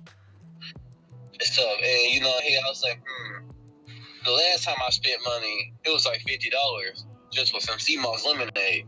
like learn how to make Seamoss lemonade. And I was like, it wasn't too much of a good investment because out of that investment, I only learned one thing. Mm-hmm. So it's like, if I go out here and sell, if I go out and do $600, will it be a good investment or will I be basically giving y'all my money? or something that I can do research. So basically, he came to me and he said, "Say, okay, what's the difference between homework and research?" Mm-hmm. And to him, I was like, "I don't know, what is it?" He said, "A homework is what's given to you. A research is something you go out and get." Mm-hmm. So it's like, in my head, I was like, do I actually want to pay $600 to get this right here, get this done, or do I want to just do it? How my coworker said, if you really want to know, just go out there and get it. You can learn it yourself, because how did they know? Did they go pay for it, or did they research and learn it? Yeah. And my question too: are they making soaps themselves? Like, are they in the business of making soaps? Yeah, they are. So yeah. So it's like, hearing stuff like, hearing about my coworkers telling me stuff like that, I said, that's an interesting theory. That is an interesting question. Like, because I was telling him about the challenge, the 5-day challenge I was in, and he was telling me, well, I understand that you're doing that, but he said right now a lot of people is out here just wanting the answers to be given to them when they can actually go out there and research it. Yeah. And they said, when you can research, so they said, say for example, you can get the answer, quickly, but see, a person who give you the answer can only tell you so much, because there's so much into one field. Yep. But if you research it and stuff, some parts that you missing and stuff, you can just basically learn it yourself. Yep. That's why I don't take courses. That's why I rarely take courses. Like, I rarely go and get someone to teach me something. Like, unless it's like highly specialized and it's in a field that I know that I can't just go out and learn myself. Because realistically, bro, I can send you 20 videos on how to make soaps, on Seamoss soaps, and you become an expert. Mm-hmm. That's why I asked you too. Like, are these guys making a business selling the soap? Because if they're not, like how if you hear like Jamar Kirby, his story and stuff, and he was saying the only reason he became an expert because he did the research, because it was a time when he was on a Facebook group and he was going to people. They said, hey, asking people about this and asking people about that, and how people was charging him just to learn some information. He was like, hold on, I'm trying to learn a field that you in, and you are charging me for the knowledge that you have. Yeah. So, he said he did his research, and it came to the point where he did his research and came to the point he made books of it. I think now he got like 2 books now. Mm-hmm. He got Seamoss Oncology, and it's another book he got. Yeah, I think it's a variation of the same book, though. I don't think it's much different. It's like a more shortened down version or something of the original book. Like, I think they're both on the same subject. They're just like one's a revised version of the first one. But either way, they're 2 books. I'm not trying to take away from what he's doing. Well, let me let me go ahead go. If y'all still in, I'm gonna join back in. All right, cool. Yeah, because I see you sleepy. Me? A little bit. I'm getting there. So I was like, I'll be if y'all still on, I'm gonna join. If y'all not, then if you start back live again another time, I'm gonna join that one. All right, sounds good. All right. I'll talk to y'all later. All right, cool. I'm just here touching up my labels because if you could see, I wanted my logo to be in the middle, but then the name of the product and the ingredients is over here. So I've been trying to get the name. Like, this one only has one name, but the bigger names, I'll put like half of the name here and the other half on the other side of the P. So the P could be in the middle. Have you tried using looking like this? You should try using something like Canva to design the labels. Put the label size in, and then because Canva's got so much room on the. Yeah, I checked out Canva a little bit because I'm new to Canva, so I don't really know how it operates. But I might have to go back into it because I'm kind of fed up with Avery because Avery leaves. You shouldn't be making them in Avery. You should be creating the image off of Avery and then putting an image into Avery, and then having Avery do the multiple ups. You know what I mean? Like to print multiple copies. Yeah, because I've been having to cut it because when I print off the AV, it leaves like a little white strip underneath and overneath. Mm-hmm. And I haven't been able to figure out how to get past that on AV. Mm. So there might be a border in the window box. Say what? It might be like the text box that you have. There could be a setting that says make a border. Yeah, I don't even know where that would even be. Me either. I don't really use Avery too much. Ooh. I'm gonna look for that now that you say it, though. Mm-hmm. Oh, I gotta stretch out for a second here. Oh, my back. So with canvas, could I go down to Staples and print them off if I don't have a printer? Because I don't have a color laser printer. Yeah. I just have a laser. You should be able to do that. To go to Staples and get it printed off. I think they even know how to make the labels for you. Like you tell them. I'm gonna check out canvas. I know Staples is a lot like Kinko's. Remember Kinko's?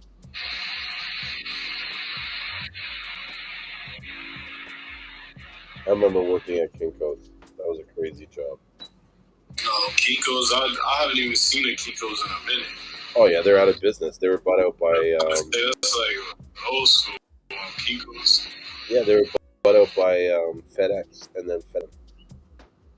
Yeah, when was that? I think the last time I was at Kinko's was like 2014. I haven't heard from them since. That's probably right around the time they left. Their FedEx bought them and stuff, and they're gone. That was like not one of my first jobs, but I think it was like 20, 21. I've had jobs. It's crazy. Like, you know, I used to be a Chinese chef. Like, I used to work in a Chinese restaurant cooking Chinese food. At 15, I was a Chinese chef. How'd you get a job there? I applied. What did you tell them? The truth. What do you mean? Couldn't lie. They trained me. So it's a funny story though. So in Canada, they had this fast food Chinese chain called Holy Chow, right? And so they were opening up a restaurant in my neighborhood. So I went and applied for it. And this particular restaurant was supposed to be unique because it was going to be the first restaurant on their chain to have a non-Asian staff. Right, so everybody, and I think that's probably why I got the job, because I was like the token black kid, you know. And that's like history, right?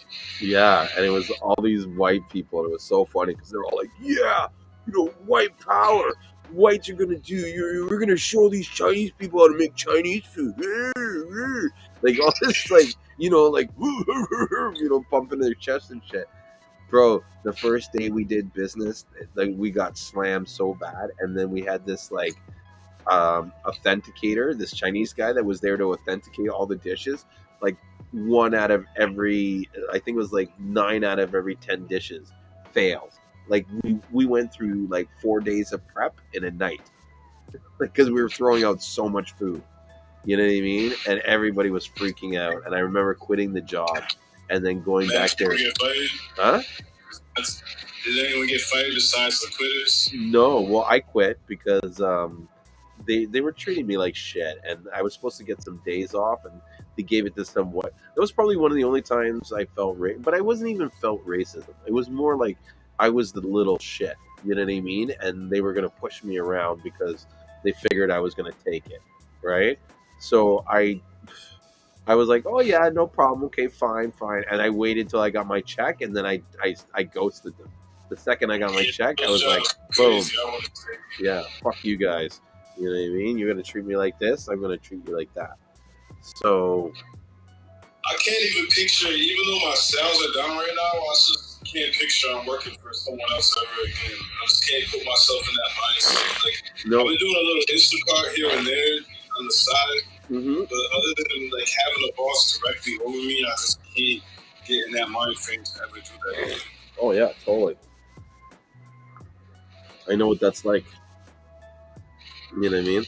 I don't know what it I is. worked for Buffalo Wild Wings for years, and then the main manager, the head GM left, and some new redneck GM came in, and I ended up getting fired off of an argument. And the dude I was arguing with, he didn't lose his job; he was a redneck too. But I'm the one who got fired. Yeah. I'm like, dang, I gave y'all 4 or 5 years of my life just to still be fired. Like, y'all are crazy.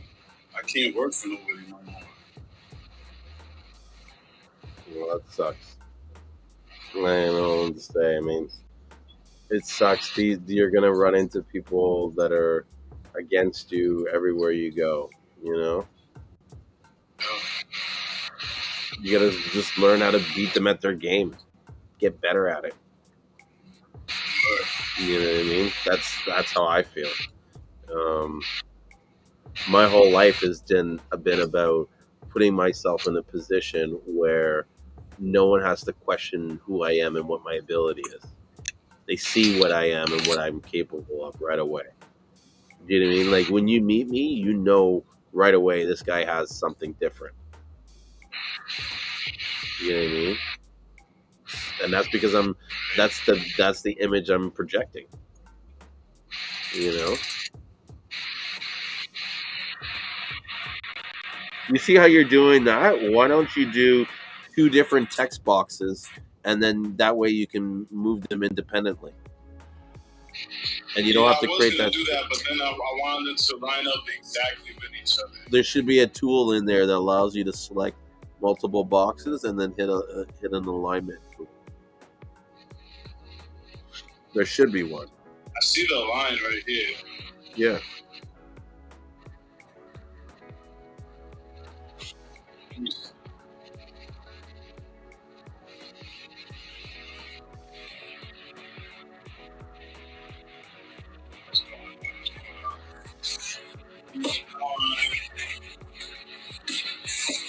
Mm-hmm.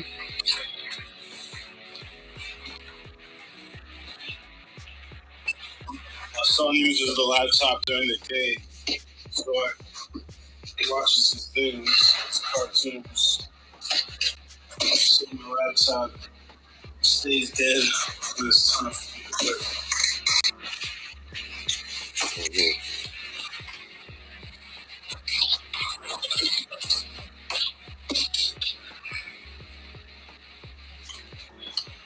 There we go.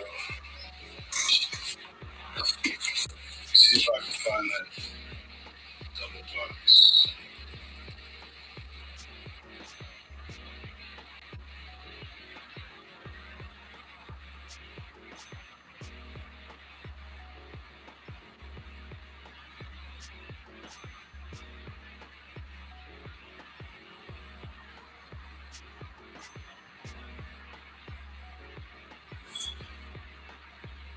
So you're saying they would line up with this you're saying if I go to alignment, I could line it up? Yeah, I think you have to select boxes. you have to select the 2 text boxes and then hit align.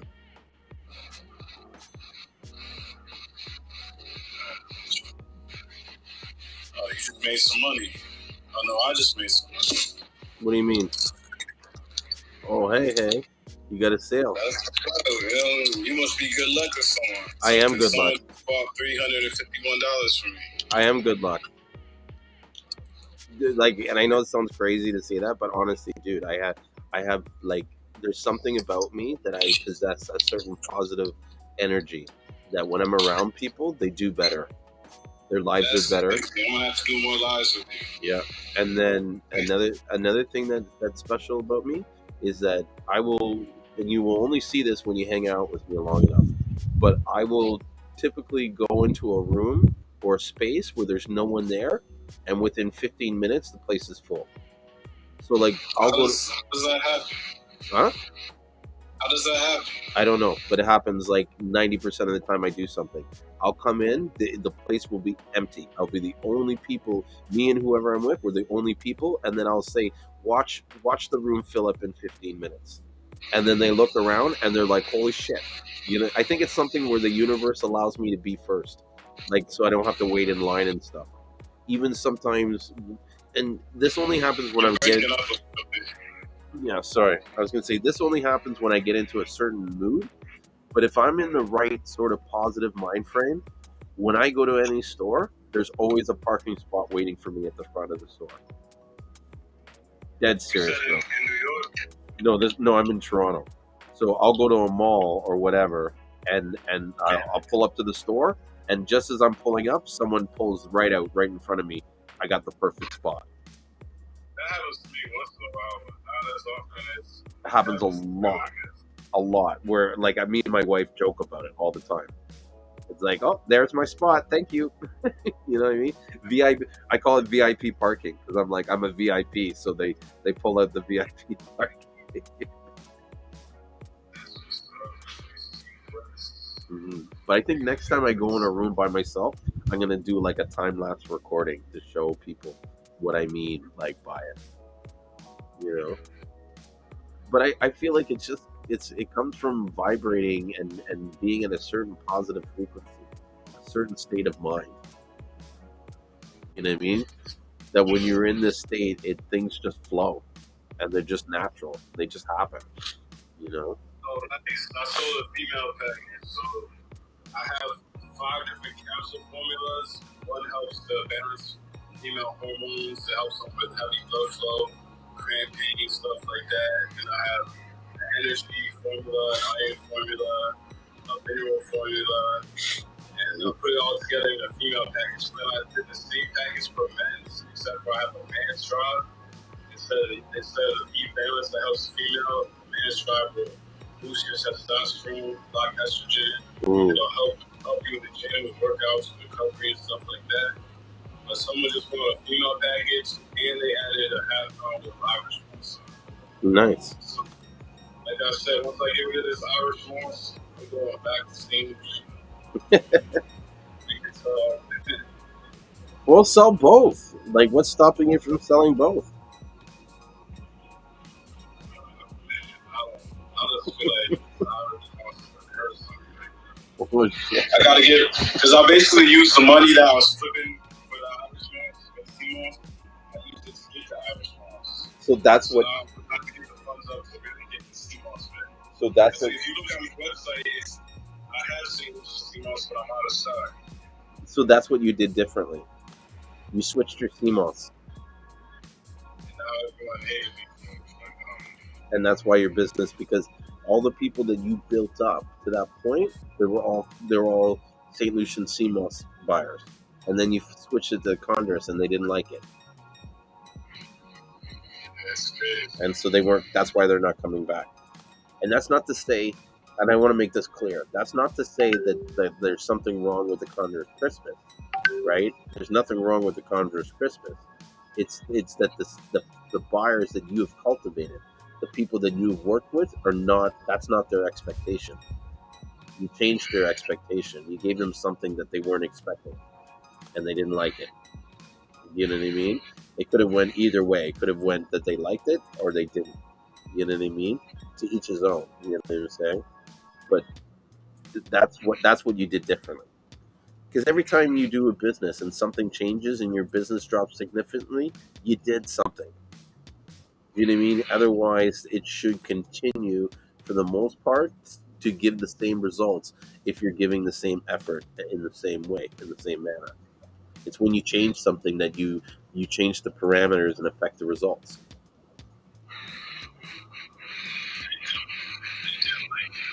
Yeah. See, I knew it was something. Now I got it. It was the Seamoss. Thinking Irish moss, yo. But keep the Irish moss. Have it as a side. Do you know what I mean?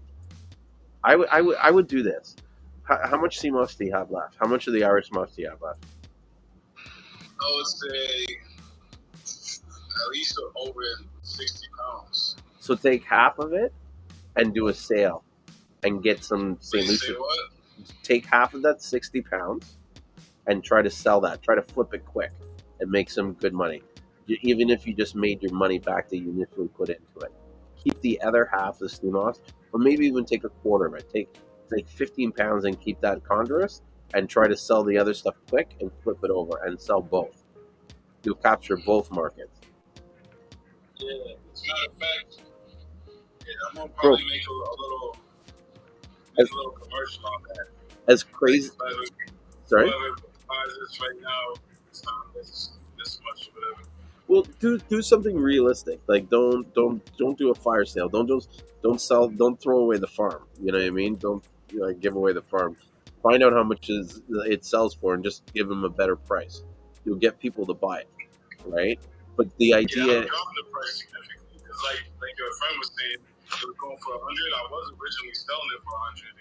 Again, it's here and there, but I dropped it significantly. Yeah. Maybe go. What did I drop? I think I dropped it to like 60 now.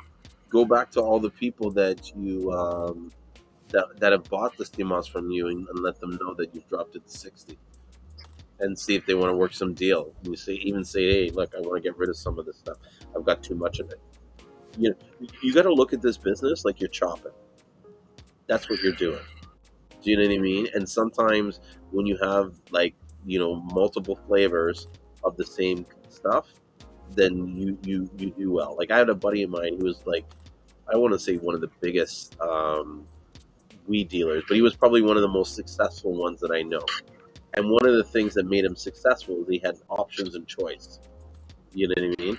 And so he's like, oh, you don't want this? Okay, I got this. What do you think about this? Well, you got that. So it's like, you know what I mean? Someone doesn't like Garcilaria, now you have Condorus Crispus. You know what I mean? And you can also capture both markets. You know what I mean? People that are selling Condorus Crispus are buying it, and others, you know what I mean? Are buying the other stuff.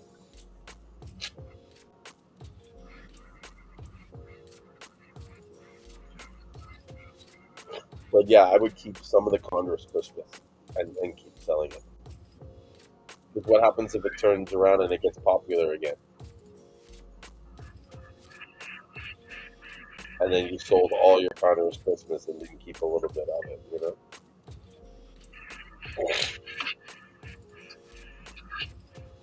Just the thought. Yeah, definitely want different labels for that. I'll show you the labels I have right now. All right. Yeah, I just have these labels for Avery, but you see, they always leave a white trim. I can't figure out why there's always a border. Oh, I'll tell you why there's a border. Because the printer needs a border. And so, because you have a border on the outside, in order to make all the labels look the same and be continuous, you have to put a border around each image. So that's only with Avery, though, right? With most labels, they'll have that little tracker on the side. Even when you print something in a printer, there's like a margin of area where they can't print. Unless you get a printer that does full bleed.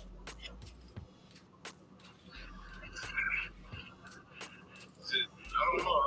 Most products I see that other people do, I don't be seeing borders, so I don't know what they use. Then they cut it. You know what I mean? Say what? They cut it. Or they might use like an offset printer.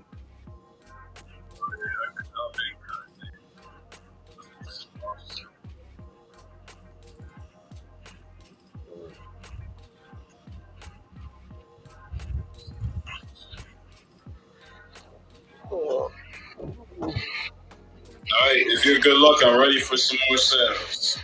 What? Oh, the video ended. I think I was doing. Oh, I just realized that we've been on for 4 hours.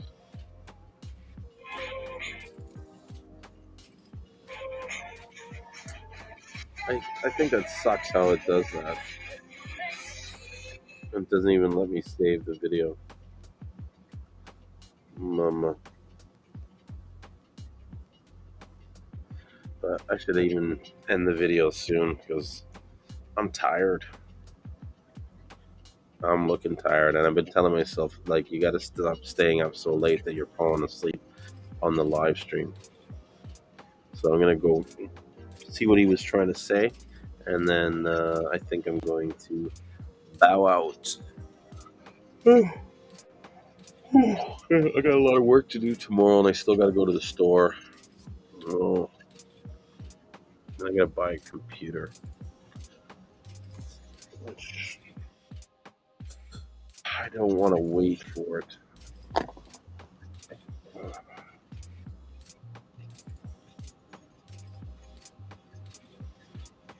Yeah. So looks like these guys are gone. They're not coming back right away, and I am tired. And I just looked at my emails, and I still got some emails I need to answer to. So I'm gonna end this live stream tonight, and we'll be back on Sunday to continue this great conversation.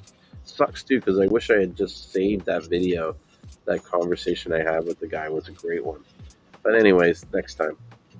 So thank you guys for watching, and I'll be back next week unless I do a quick video between now and Sunday at the health food store, which is possible. But until then, thank you for watching, and I hope to see you guys soon. Don't forget to take your Seamoss. All right, good night.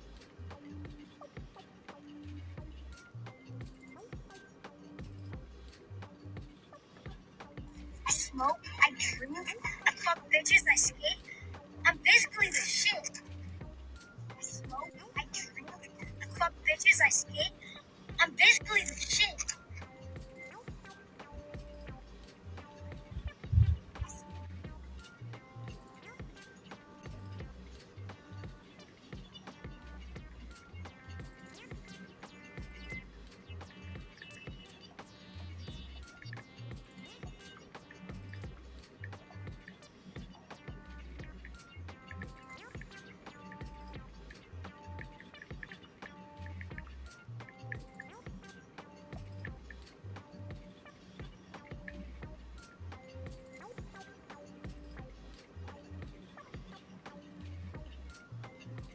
I smoke. Protein options, we got your steak at the bottom, chicken breast, chicken thigh, ground beef, ground turkey, seafood options, plant-based options, even have cauliflower rice and burrito. Condiments for burritos, anything can be made into a burrito.